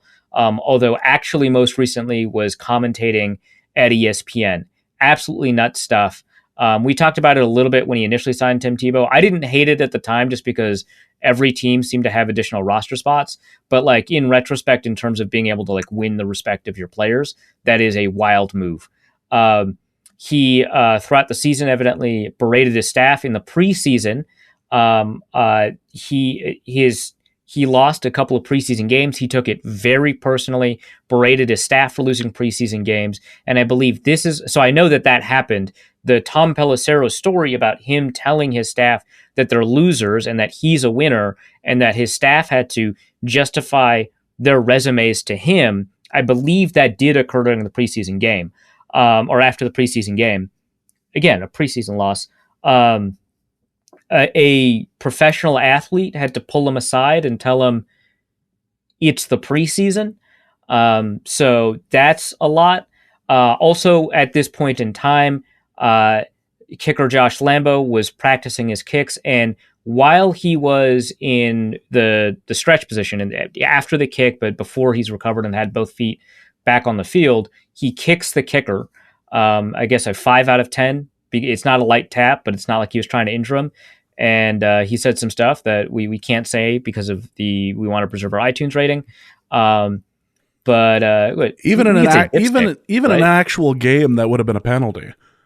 Right? Yeah, like that's a penalty because it creates a risk of injury to a player that honestly is not that replaceable. Like we, as Vikings fans, we know, but like the increasing the variability of your kicker is just a tremendously bad decision, and injury is one incredible way to do that. So he kicks the kicker. He says, "Dipstick, I guess, make your kicks, make your effing kicks." And then the kicker was like, "You can't kick me." And then he said, "MF, or I'll kick you when I want. I'm the head coach." And then he got mad at him. And so a couple of days later, the kicker's like, "Man, why are you like freezing me out? Why are you so mad at me? I genuinely want to know." And he goes, "Look, if you have a problem with the way I coach, don't tell me, during practice or during meetings. Tell me afterwards, not in front of people." And like I get that. But you put your hands on a player. Well, not literally in this case, but like you assaulted an employee, man. You can't him biting back right away was the least you could have possibly expected. Like, there are players that would have beat you up. You got lucky. There are kickers that would have beat you up. You got lucky, right? And we haven't played a game yet, by the way, right? Like, that's where we're at in the Urban Meyer saga. This is all occurring in training camp in the preseason. And Josh Lambo reports it to legal, and so the Jaguars know about this. All of this is happening, and then and then throughout the season, he's asked questions like, well, first of all, he loses to the Houston Texans, who, we have to remind people, are not attempting to field a team this year, right? The fact that the Houston Texans are neither 1 nor 2 nor I believe 3 in the draft pick race is an incredible indictment of the rest of the NFL. So he gets blown out against Houston. Throughout these games, he's asked questions like, when is Andre Sisco, who's a safety from Syracuse, when is he going to be able to play? And he answers with, well, he's been getting more snaps. And it turns out Andre Sisco has actually had 0 NFL snaps, right? So that's not the case. He doesn't know when his players are on the field. He benches James Robinson for fumbling. We talked about that on the podcast, and he disavowed any responsibility for it. And it's later revealed that he actually is personally responsible for it, and so he knows about it. So he didn't do that. After the Cincinnati game, they lose the game, and he doesn't fly back with his players. That alone is huge, right? That's enough. But then the reason he didn't is that so he could go to either his or his wife's restaurant. Still not sure. And that adds by itself also adds on to it. That's incredible. After a loss, this is what you're doing. You're the head coach. Your players are flying home. And then also on top of that seems to be cheating with his wife. Like that, all on top of that. Cheating on his wife, yes. Cheating with his wife. He would find a way. But no, cheating on his wife, right? That's what it seems to be doing. So that's when the Cons released a statement saying, hey, we're disappointed with you. You've broken trust. It's on you to rebuild it. If you break trust again, we're done. Which, by the way, he had already done multiple times before this incident, because most of the stuff we already told you was before the season. So then he benches James Robinson. We talked about that a little bit. I want to know, you traded Dan Arnold away. Like, there's so much going on, right? Well, he traded for a tight end as well. There's a lot, right? There's a lot. All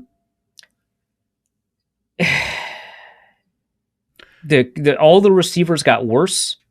Like, it's not a good receiving group, but they all got worse, right? Like, yeah. Well, except Jamal Agnew, who, mind you, did not start his career as a receiver.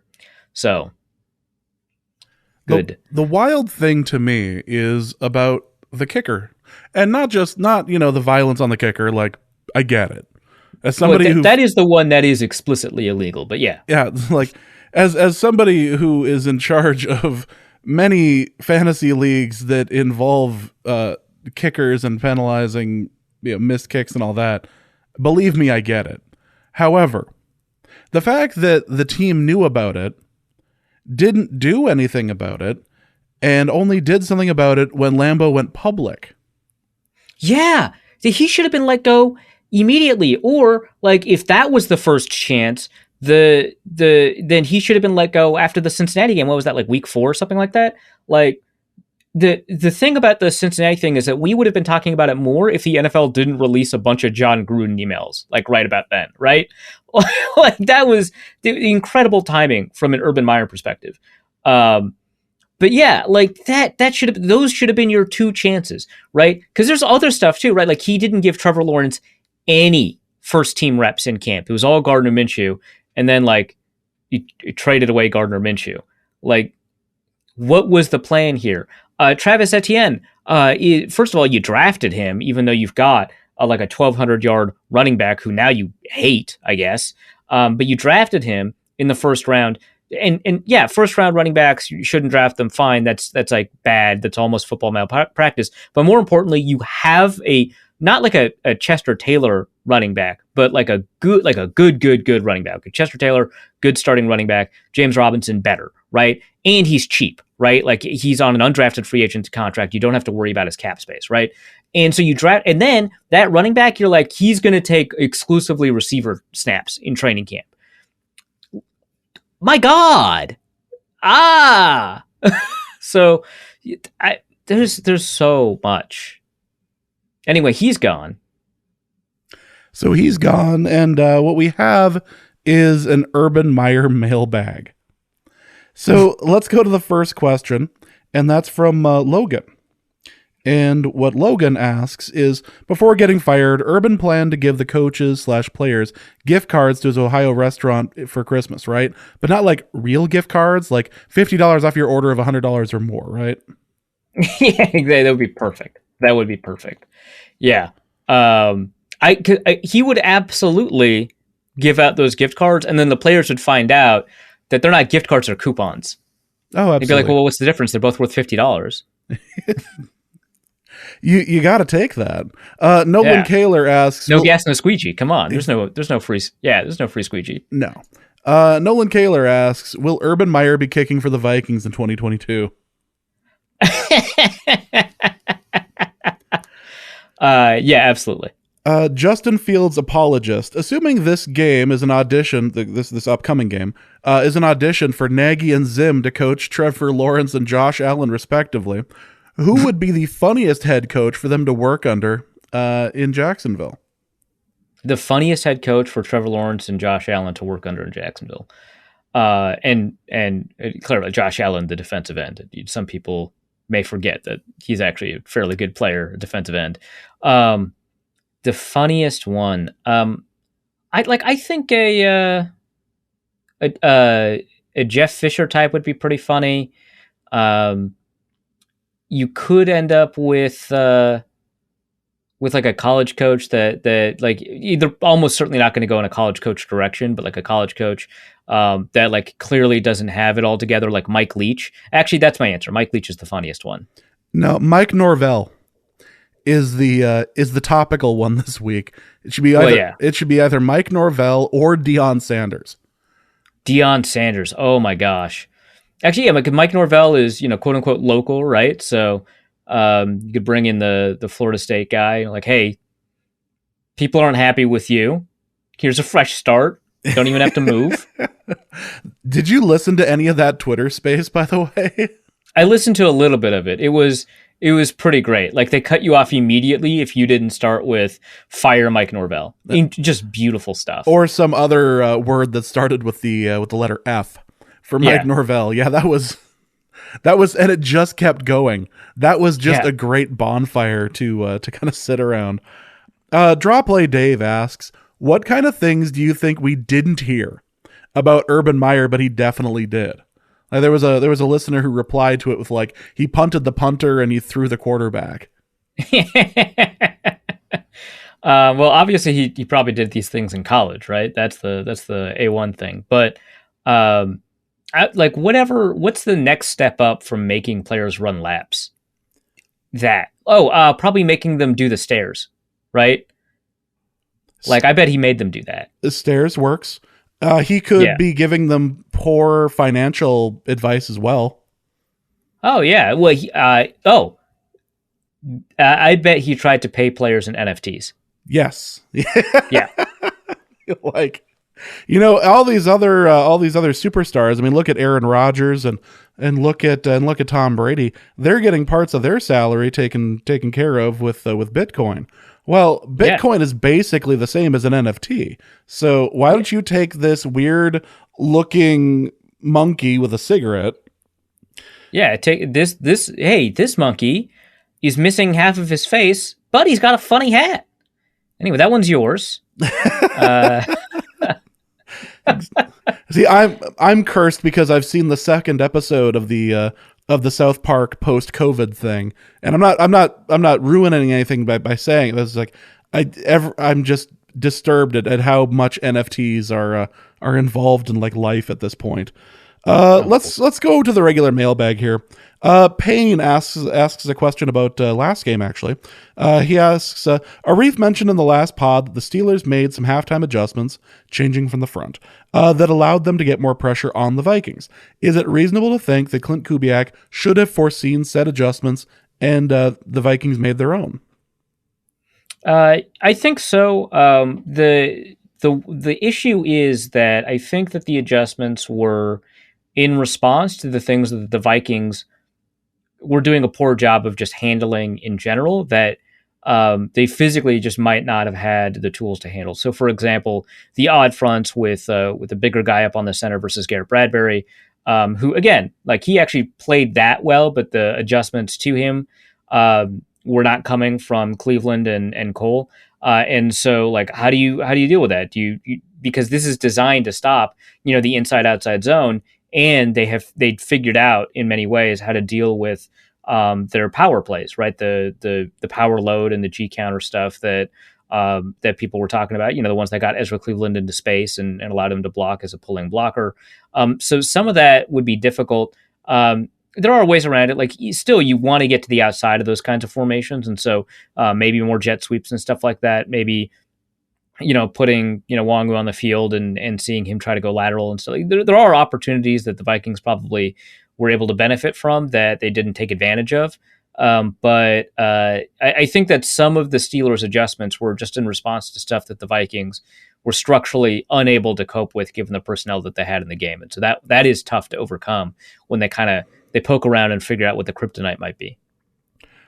Mayas asks, how quickly do you think lining a wide receiver up in the backfield is going to spread through the league? Is it a gimmick or is it here to stay?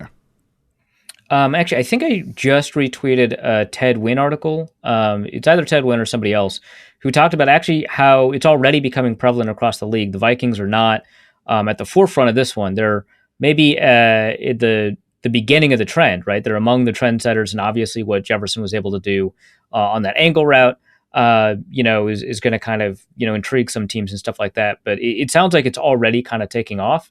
I'll try to put that article, if I can find it again, into the show notes.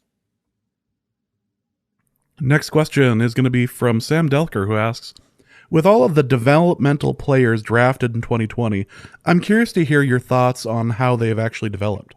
For clarity's sake, these are the players I'm curious about. Wanham, Lynch, Dye, Hand, Brandell, Metellus, Willikis, and Hinton. Yeah.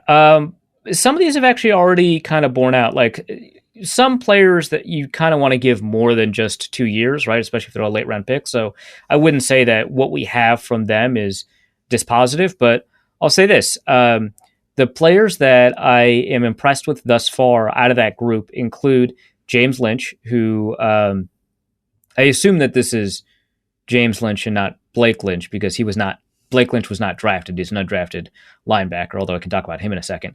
James Lynch, who transitioned from a sort of edge role. I talked to Zimmer and I brought up that James Lynch was an edge rusher, and Zimmer corrected me. He's not really an edge rusher. He's a 4-eye guy, which fair enough. It means he's not on the outside shoulder of the tackle all the time. But, he was attacking the tackle and taking an outside path to the quarterback and led the league, led the entire FBS, not just the Big 12, in pressures. So he transitions from that to the 3 technique role, and then from the 3 technique role to the nose tackle role. Now, he's not like a good starting nose tackle, but for a guy who switched multiple positions to get there for like a 4th round pick, I think that his development curve thus far has been pretty good. So I'll give him that. I don't think we've seen enough of Harrison Hand, but the fact that we haven't is maybe a bit of an indictment. Josh Metellus is not right now playing as a particularly good safety. We can see that with Cameron Bynum just seeing the field and him not seeing the field, but also when we saw him in preseason and training camp, it was not that impressive. But he is a very high-level special teams player. And I think he was a 6th round pick, and I think that for a 6th round pick, that's a pretty good return on invested. Kenny Willekes was a 7th round pick. He did not have, at least according to the numbers, the testing, did not have the most athletic potential on the planet, but which he bristles at. He hates that. Put out videos during the draft about how athletic he was, and he's doing like flips and stuff like that. Pretty impressive, honestly. But he is playing well above his draft capital. So I think the Vikings got their money's worth out of him. I don't know that he's ever going to be anything more than a 4th edge rusher. I don't think he'd even be a 3rd edge rusher. But when you compare him to like 4th edge rushers, to 2nd string, defensive ends around the league, I think that he ends up being pretty favorable. And obviously, this is just his 2nd year, so there's more that he might be able to tap into that he hasn't yet. But I think that that's a pretty good return. Kyle Hinton. So let's go back to the ones that I'm a little bit less impressed with before I get to Kyle Hinton. So DJ Wanham, I don't think it's there. He is not looking fluid as a player, and so he's not able to take advantage of his athletic capabilities. I think that his ability to generate pressure is pretty limited to kind of 1 or 2 moves, and it's not really turning into the kind of starting level player that you might want to see with that investment. And the issue is, if you compared him to, what was he, a 4th round pick? If you compared him to other 4th round picks, it might be fine. He might be a little bit above or a little bit below average for that investment. But the way the Vikings treat the position is that their starters come from the 3rd and 4th round. And so while you shouldn't treat him like a 1st rounder in terms of expectation, because one of the reasons the Vikings do this is that they get to, make multiple picks in the 3rd and 4th round. That's what they did with Jones and Robinson last year, or in their last draft. You should still expect a fair chunk of these players to turn into starting quality players, given how the Vikings have treated this position. And from that perspective, I would say that Wanham is not fulfilling expectations. And I think it's easier to be disappointed with him because of the way the Vikings talked about him after the draft, which is maybe a little bit unfair to him. They compared him to Danielle Hunter a lot.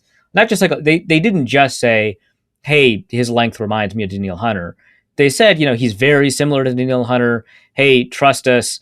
I drafted Danielle Hunter and developed him. Like there was a lot of Danielle Hunter invocation with DJ Wanham. And obviously he's not there. That would have been an unfair expectation, but I don't think he's even a starting quality edge rusher now. And in fact, I think Willekes might be a better player than him. So that's disappointing. Troy Dye has not, in my eyes, developed into the kind of player that you want him to be. He's athletic, but he doesn't always look like he knows what he's seeing, and he gets very easily overwhelmed in the run game. Talked about Harrison Hand a little bit already. Blake Brandel, I think a 6th round pick. As a 6th offensive lineman, he's doing fairly well. I'd be worried about him if he ends up starting a game, but I think that you're getting a return on investment there. Kyle Hinton has been stuck on the practice squad forever. He's cross-trained at guard and center, and has not turned into anything quite yet. That's not to say he's like a 7th round bust or anything like that, but I would say that maybe don't expect too much from him going forward, and it would be a nice bonus if he did. Like I don't think it's the way that we've treated Oli Udoh since he's arrived. Ian Pauley asks, given that the universe hates the Vikings and Akeem Hicks will likely be playing for the first time in weeks on Monday, what can Clint do to mitigate the impending terror he's about to impose?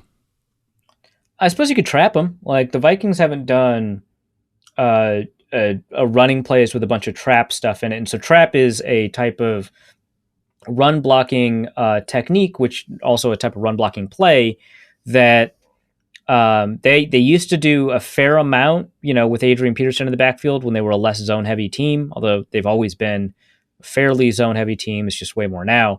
And it's the type of block, it's called an influence block, where you influence The way you play the block is that you're influencing what the defender is doing. And so in some ways, screen blocks are also influence blocks. Draw plays are influence plays. In this case, the most common version of trap, and there's a couple, but the most common version is what the Vikings would do to Ndamukong Suh all the time is that they would not have the guy lined up across from him block him. He would sometimes pretend to block, then go up to the second level and block a guard or block a linebacker or a safety or whatever, and then that player essentially gets a free run at the running back. But what's happening is that you're pulling a player across the field, usually a different offensive lineman, sometimes a tight end, and they contact that person perpendicular to their motion, which is to say they hit him in the ear hole of the helmet. And it usually does, if you've timed it correctly, a very good job of throwing them off their game. Now, teams have stopped trapping Aaron Donald because he is too fast for that. So it is not like a catch-all solution for really great defensive tackles, and it's also a very high-risk play. But, the Vikings decided to deploy power and gap principles in the run game at the highest rate, aside from against the Ravens, the highest rate that they have all season. Now, the Vikings, entering the game, I believe, had the highest rate of zone plays. If not, they were second to the Chicago Bears, which is who they're playing. But in terms of the percentage of plays of runs that came on inside zone, outside zone, split zone, etc., those zone plays, the Vikings were number 1 or number 2 throughout the season. But they did it really. They veered away from that. They moved away from that really successfully against the Steelers, and so maybe that's an opportunity that they could take to continue experimenting with other run blocking schemes that include stuff like trapping Akeem Hicks. From a pass protection standpoint, I don't know, weather the storm. The Bears are pretty good at stopping rollouts and boots, so I wouldn't say necessarily use play action to roll out away from him all the time, but do it sometimes. It's going to be tough because Akeem Hicks, like Cox was saying, has been injured throughout the season. So I don't know that what we saw earlier in the season is going to be amazing for helping the Vikings prepare for dealing with him in this game. Ian Pauly also asks, now that Arif has an opening to befriend Ben DiNucci, how will he inevitably parlay this friendship into an honorary degree from JMU? You ever hear about the story back when Craigslist was first becoming a thing of the guy that traded a paperclip all the way up into a house? You trade the paperclip for a stapler or something, and then you trade the stapler for something of higher value, and then continue trading up for higher value stuff. I think I could parlay this friendship with Ben DiNucci into a friendship with, the current coaching staff at JMU, and then kind of from there move on to, the athletic director, and then from there it's a clear shot to, the president, and you impress the president, you probably get an honorary degree. So that's the plan for now, which is not to say that the friendship with Ben DiNucci is purely utilitarian. Certainly I will enjoy my friendship for what it is, which is a friendship. Is this one of those rare cases where the honorary degree really is the friends we made along the way? Yeah, it is. Yeah, it's precisely that. Yeah. That's wow. Nick Howard asks, since both Bears coordinators, really all three of them, are reportedly in protocols, how do the Bears beat us in a new and unique fashion? Oh, sandbox plays on the sideline for sure. like Justin Fields is going to draw a play in the dirt. First of all, he's going to kick out a bunch of the grass on the sideline, which 10 plays later, a Vikings player is going to slip on and hurt themselves on. But rewind back to the 10 plays earlier, he's going to start drawing plays. It's going to be a post route here. It's going to be a dig route there. The Vikings will lose because Justin Fields will call his own plays. Also from Nick Howard, which is going to be the bigger bust, the Kurt Warner movie or the Sean Payton comedy? Oh God! Oh man. Okay. Kurt Warner movie is probably going to end up making more money, because the Sean Connery, the Sean Payton thing is going to be on Netflix, but right. The Kurt Warner movie is going to find an audience. The Sean Payton movie just shouldn't exist. Yeah. Okay. So if you think of the Sean Payton comedy as in early 2010s, not even early, the formula seems very early 2000s, honestly, a 2000 sports comedy, right? If you view it through that formula of a 20-year-old sports comedy, it is probably done technically competently. I don't mean in terms of the dialogue or the beats or the acting, but like the production value and the scene transitions and the edits and the tightness of the story and stuff like that. It is probably done technically very well according to the standards and formula of a early 2000s era sports comedy, which it very much seems to want to be. The smarmy voiceover I was waiting for, right? Like they shot the trailer exactly like that. I was like, I thought we were done with this kind of sports comedy. I thought we had moved on. So from that perspective, and I don't expect that from the Kurt Warner movie. Like the production studio is not very experienced. We've talked about it before, how this is kind of an offshoot of a bunch of the pure flick style Christian entertainment stuff that works very well within its audience, but just because it doesn't have as much of a budget, tends to look cheaper because it is. But I think I would rather watch the Kurt Warner movie, and I bet it is a better experience despite the production value difference, even though I'll be rolling my eyes the whole time, because I will not be watching a movie that thinks one of the moments that it is advertisable, that is one of the best moments of the movie, that is so funny that this will attract people to watch the movie, is the projectile vomit scene at the end of the trailer. Like, come on, man. Like, I saw... was it Little Big Giants way back when? Little Giants.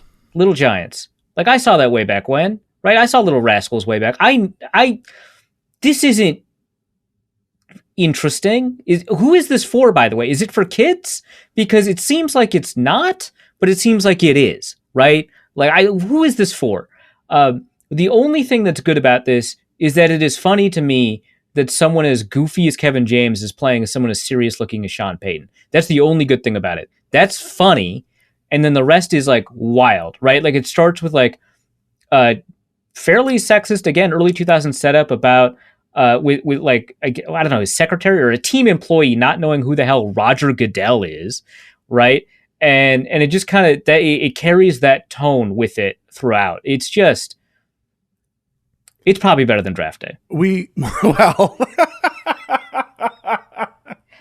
it kind of goes without saying. You know, when this was first announced, we had a discussion on it on the show, and now that the trailer is out, it's so much worse. Like I'm not comparing this movie necessarily to the Ray Rice tape. I am saying the principle is the same. Seeing it on tape made it worse. Yeah, no, exactly. Like in theory, wow, a video of that sort of thing is unconscionable, man. But then seeing it, you're like, oh, I have a visceral reaction to this. I'm deeply uncomfortable. Yeah, that's exactly it. Plus the fact that he didn't capture Sean Payton's lips properly. Right, yeah, it does not look enough like a sphincter. No. I also, like, it is, like, not that you can't, like, joke about, like, serious topics or anything like that, but it is very weird that, like, the treatment of a program that, like, ended careers and, like, injured players and hurt them is treated as a comedy, at least, especially at, like, the first kind of media discussion about it. Like, it very much seems like a redemption narrative for Sean Payton. And like canonically in the movie, he's like an awful dad that doesn't connect with the son, which I don't know, man. They're probably not going to talk about the alleged mistress he has in West Virginia, right? Like that. Probably not. It's just he doesn't go to his kids' football games, and also they're bad at football. And also, can you imagine being Sean Payton's son and watching that? Be like, we're not bad at football. What's going on here? Well, the best thing I saw on Twitter about it was somebody referred to it as Bountygate Kids Bop. Yes. Wow. And I that's thought perfect. that might be the best thing that's going to be written on this, probably ever. All right, let's go I to can't beat that. Let's go to Damian Barrett, who asks, in a sliding doors universe, the Vikings select Fields in the draft ahead of the Bears. Has he seen any playtime this year? And how does making this pick impact our record? Also, are the Bears better or worse?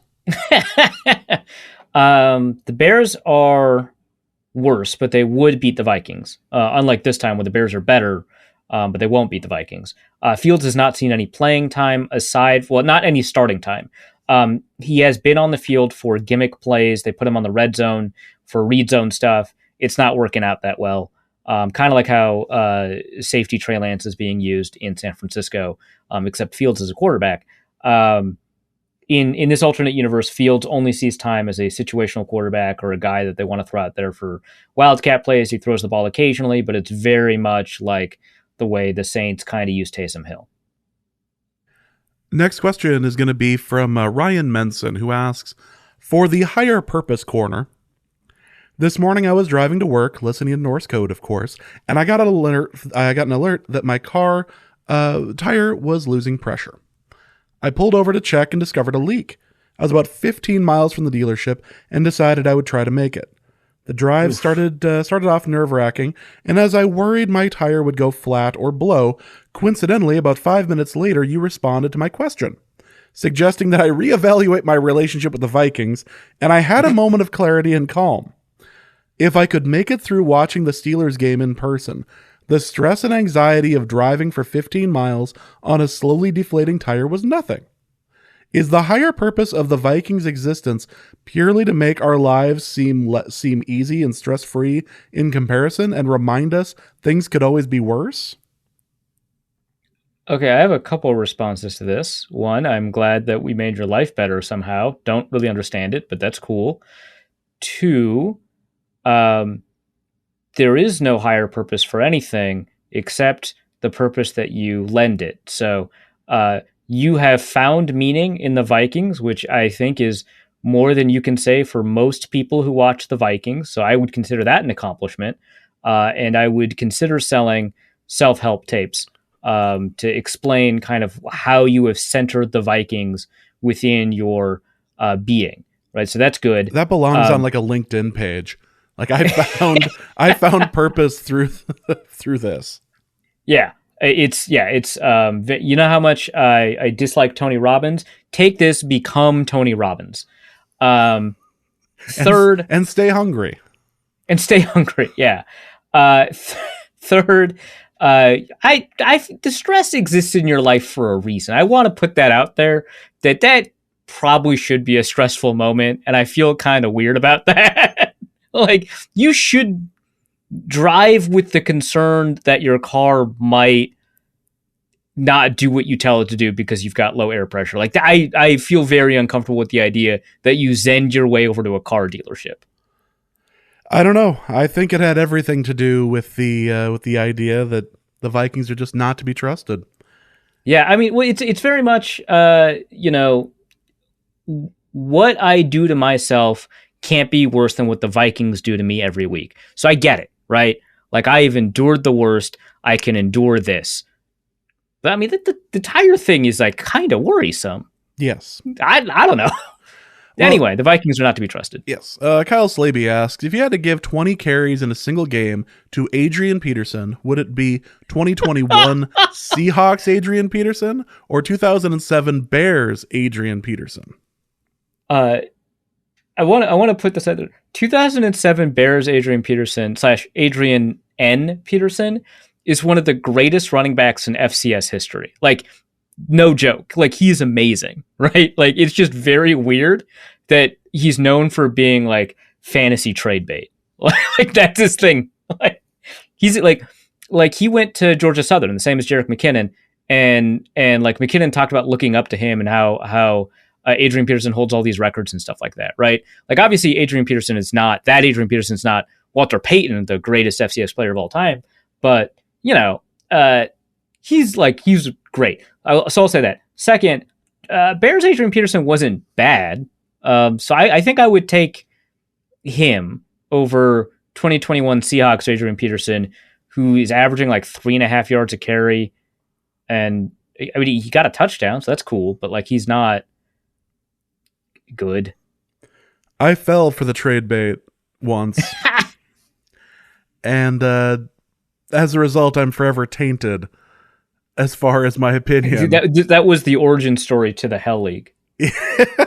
No, the origin story to the Hell League was a Luke Braun DM, and that caused all of this. So, God. But yeah, it was a Luke Braun DM and discussion at the live show. Incredible. That caused the Hell League. But Yeah, I think I would still take 2021 Adrian Peterson because I fell for 2007 Adrian Peterson, and he was no good. Chloe and Josh ask, for James's passive-aggressive corner, yes, we're going back to basics here. My dad bought me a signed Aaron Rodgers plaque, amongst other things, for Christmas, knowing that I'm a die-hard Vikings fan. He's into woodworking and bought a Packers NFT.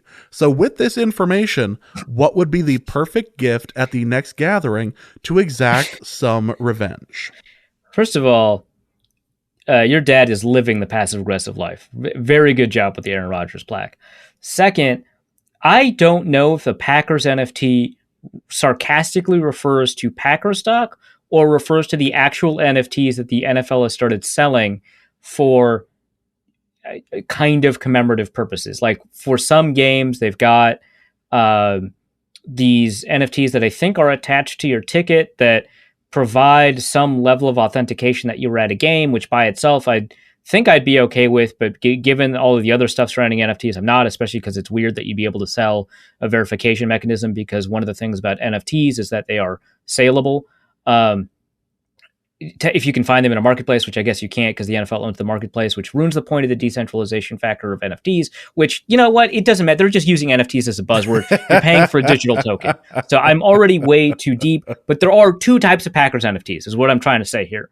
Okay, so woodworking. I know that last year or 2 years ago, Eric Thompson had provided me with a link to a Vikings fan who does woodworking that usually gets booked up for Christmas, but it might be worth searching into. I'm going to ask Eric about it. But to get a piece of expertly crafted woodworking art that represents the Vikings, and I believe it would have to be art of Favre in a Vikings jersey, I think would be the best troll that you could do that combines a lot of these together. It doesn't have the ownership aspect of it. Maybe in the corner you can, sign it and say it's official Favre stock. You now own one share of Brett Favre. You now owe him $5 so that he can make home improvements. I was going to say pay back the state of Mississippi. Right, yeah. So you could do that, but certainly I think that getting a woodcut or something like that of Brett Favre in a Vikings jersey is I think a great response. Plus, I mean, that's not a bad piece to own, like, generally. Let me expound on that, because I think you have a good idea, but it needs a finish. So he's talking about the next family gathering, and you're getting it together for Christmas, whatever, but you're probably not going to have another real gathering until like the spring or the summer. So what do you do there? Well, some people have a little job or a hobby where they are, they cut down trees with chainsaws and then do art with it. So why not hire a gentleman to come in as a chainsaw artist and have him trim down a tree on your dad's property and turn it into Favre with a Vikings jersey on the property. That is good. That's good. And when he starts talking to you again, like 6 years from now, you'll have a funny story to tell. Hey, Dad, long time no see. How's the tree? Hey, and you know what? With some of the pieces that came down from that tree, you can give that to him, and then he can go and turn that into a little, I say plaque, but a picture frame, whatever, so that he can frame his Packers NFT for up on the wall, so he doesn't have to go to Lambeau and buy and spend extra money on it. He can just build it himself. The gift that keeps on giving. Yes. Yeah. Perfect. Don from Ohio asks, for Arif's supervisor dealing with political take corner. What? There's all sorts of word vomit here. I start with a new crew in 3 weeks and was given the lowdown on my employees. One said employee is, shall we say, quasi, with a Q, for the conspiracy theories and a certain former president who tried to overthrow democracy. How should I Andrew try Jackson? yes. How should I diffuse any and all political takes from Mr. QAnon? Goodness. Yeah, outside of the scope of the podcast. Nope. Here's Nope. here's what you James do. really has a take here. All right. Yeah, here's what you do. The only way to fight crazy is to be crazier. So instead of trying to argue anything on politics, anytime that somebody brings up politics, whether it's far left or far right, just start Lizard talking people. about how the earth is flat. Or how birds aren't real. And just the birds aren't real one's pretty good. Yeah. Just go in on that. It may shine a mirror on them as to like their extreme beliefs, or they'll just stop talking to you because, dude, that dude's insane. I like the idea of slow playing your introduction of the conspiracy to them, right? Because they could, they'll go off on a rant or something, and you say something like, "Yeah, you know how it is. They control everything," which is like very like suspicious language, right? Yep. And they'd be like, "Well, by they, do you mean?" No, oh God, no, that's anti-Semitic. I would never. That's crazy. Lizard people. Are you kidding me? Yeah, it's the lizard people. They're also in charge of the whole birds thing. Birds aren't real. Right. Birds aren't real. So yeah, I think that's a good one. I would recommend digging into Wikipedia for resources on the Lizard Man conspiracy. I would not dig any further lest you fall into a hole yourself, but there's some really good stuff. Obviously, any lizard person's conspiracy has to at some point reference the Denver airport. So do your research on that. Or just visit the Denver airport. The flights to Denver aren't that expensive. Honestly. Say hello to the red-eyed horses on the way in. It's such I've seen that airport in the midnight hour. I've seen it in the morning. It is just so weird. And Dusty pointing out, that it's beautiful. Dusty pointing out all the fun stuff in the airport as we were walking through it. Oh, he's the perfect tour guide for it. That was so funny. That was just like, by the end of it, I was like, I don't understand. Like, is this supposed to be WPA art, or is this God, the murals are wild. I didn't understand anything that was going on. And he's like, oh, well, take a look at these 4 statues here in a row. It's like, this is wonderful. Yeah. You have to be careful with the Denver airport thing, because I think more than anything else that might convince you of some stuff. And I just want to clarify, art's just weird. It doesn't have to be a thing. I just want to get that out there. Art can just be weird. Yeah. So can the Denver airport. And finally, for a Reef Cinematic Experience Corner, we're going to go see Spider-Man on Saturday night at the IMAX. I'm all about supporting businesses, but there's no way in hell I'm paying $9 for a candy bar or soda. What snacks or drinks do you recommend sneaking in? We are buying the popcorn there. I think sneaking in classic theater snacks is great. I like Bunch of Crunch is an elite sneak in snack. Obviously, depending on theater security, whether or not you can sneak in chips and stuff, because if the bag is loud. Most of the theaters I've gone to that were sneaking in like chips and stuff like that, which I would never condone because that's illegal and I wouldn't put that on the record. Don't care because they're run by like bored teenagers that have like no incentive to care about like AMC's bottom line or whatever. But some might, and so you just got to keep that in mind. Like sneaking in a bag of Doritos, often fine, but you just got to be careful because that stuff's noisy. And you also don't want to make a noise in the theater. So maybe sneak it into like a Ziploc bag or something like that. But I think the classic theater snacks are great to sneak in, just stuff that you buy beforehand. I love Bunch of Crunch in theaters. It's like fine outside of theaters. I love it in theaters. You could just, one thing I've always noticed for movie theaters is they never have a good stew. So maybe you can bring in... Bring in a crock pot. Just bring in a crock pot, maybe even just a small one, and maybe you'll be lucky. And like they have to have the vacuums in there all the time, right? Like there's got to be a plug against the wall. There's where you sit. Just have your crock pot against the wall and just start. I have been in a movie theater, not when somebody brought in a crock pot, but when somebody was legitimately just eating soup. That's incredible. That's like the Bean story on Twitter. Yep, they're just sitting and eating soup, and then they took out a second container from their purse, and they were having seconds of soup while watching this movie.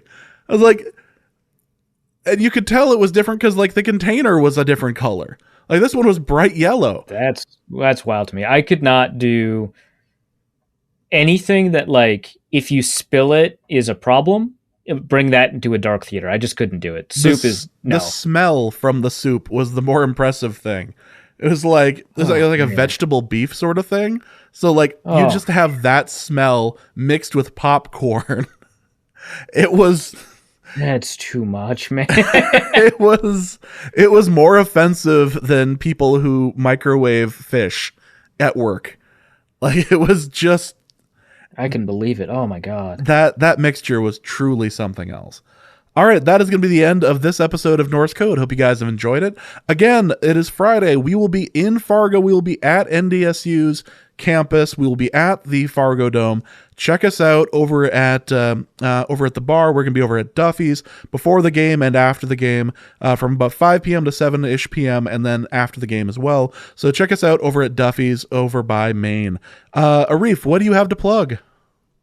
Over at The Athletic, I wrote a piece on Vikings playoff probabilities and who you have to cheer for if you do want the Vikings to make the playoffs, which, fair enough if you don't. A rooting guide, which is needlessly convoluted because it really won't be concretized until at least another week, if not 2 more weeks into the season. So that's over at The Athletic. I'm also apparently doing live blogs there. I just did a live blog of the Chiefs-Chargers game, which I did not tell people about on Twitter because I was very busy. Not much else. Just over to The Athletic. We write a bunch of stuff. All right, that's going to be the end of this episode of Norse Code. Hope you guys have enjoyed it. We will be back next week to talk about what happened on Monday Night Football. So for Arif, my name is James. Thank you guys so much for listening. And please remember, the Vikings are not to be trusted. And we'll be back next week. Norse Code is the largest and only division of Norse Code LLC. You can find Norse Code on the Daily Norseman, SB Nation's Vikings blog at dailynorseman.com. You can also find it on iTunes, Apple Podcast, Spotify, Stitcher, Google Play, and wherever fine podcasts are aggregated. Our Vikings blogger extraordinaire and generally useful human is Arif Hassan of The Athletic, and he can be found at Arif Hassan NFL. I am your producer and host, and my name is James Pagashnik. You can find me at the show's official Twitter feed at NorseCodeDN or my personal account at Big Mono.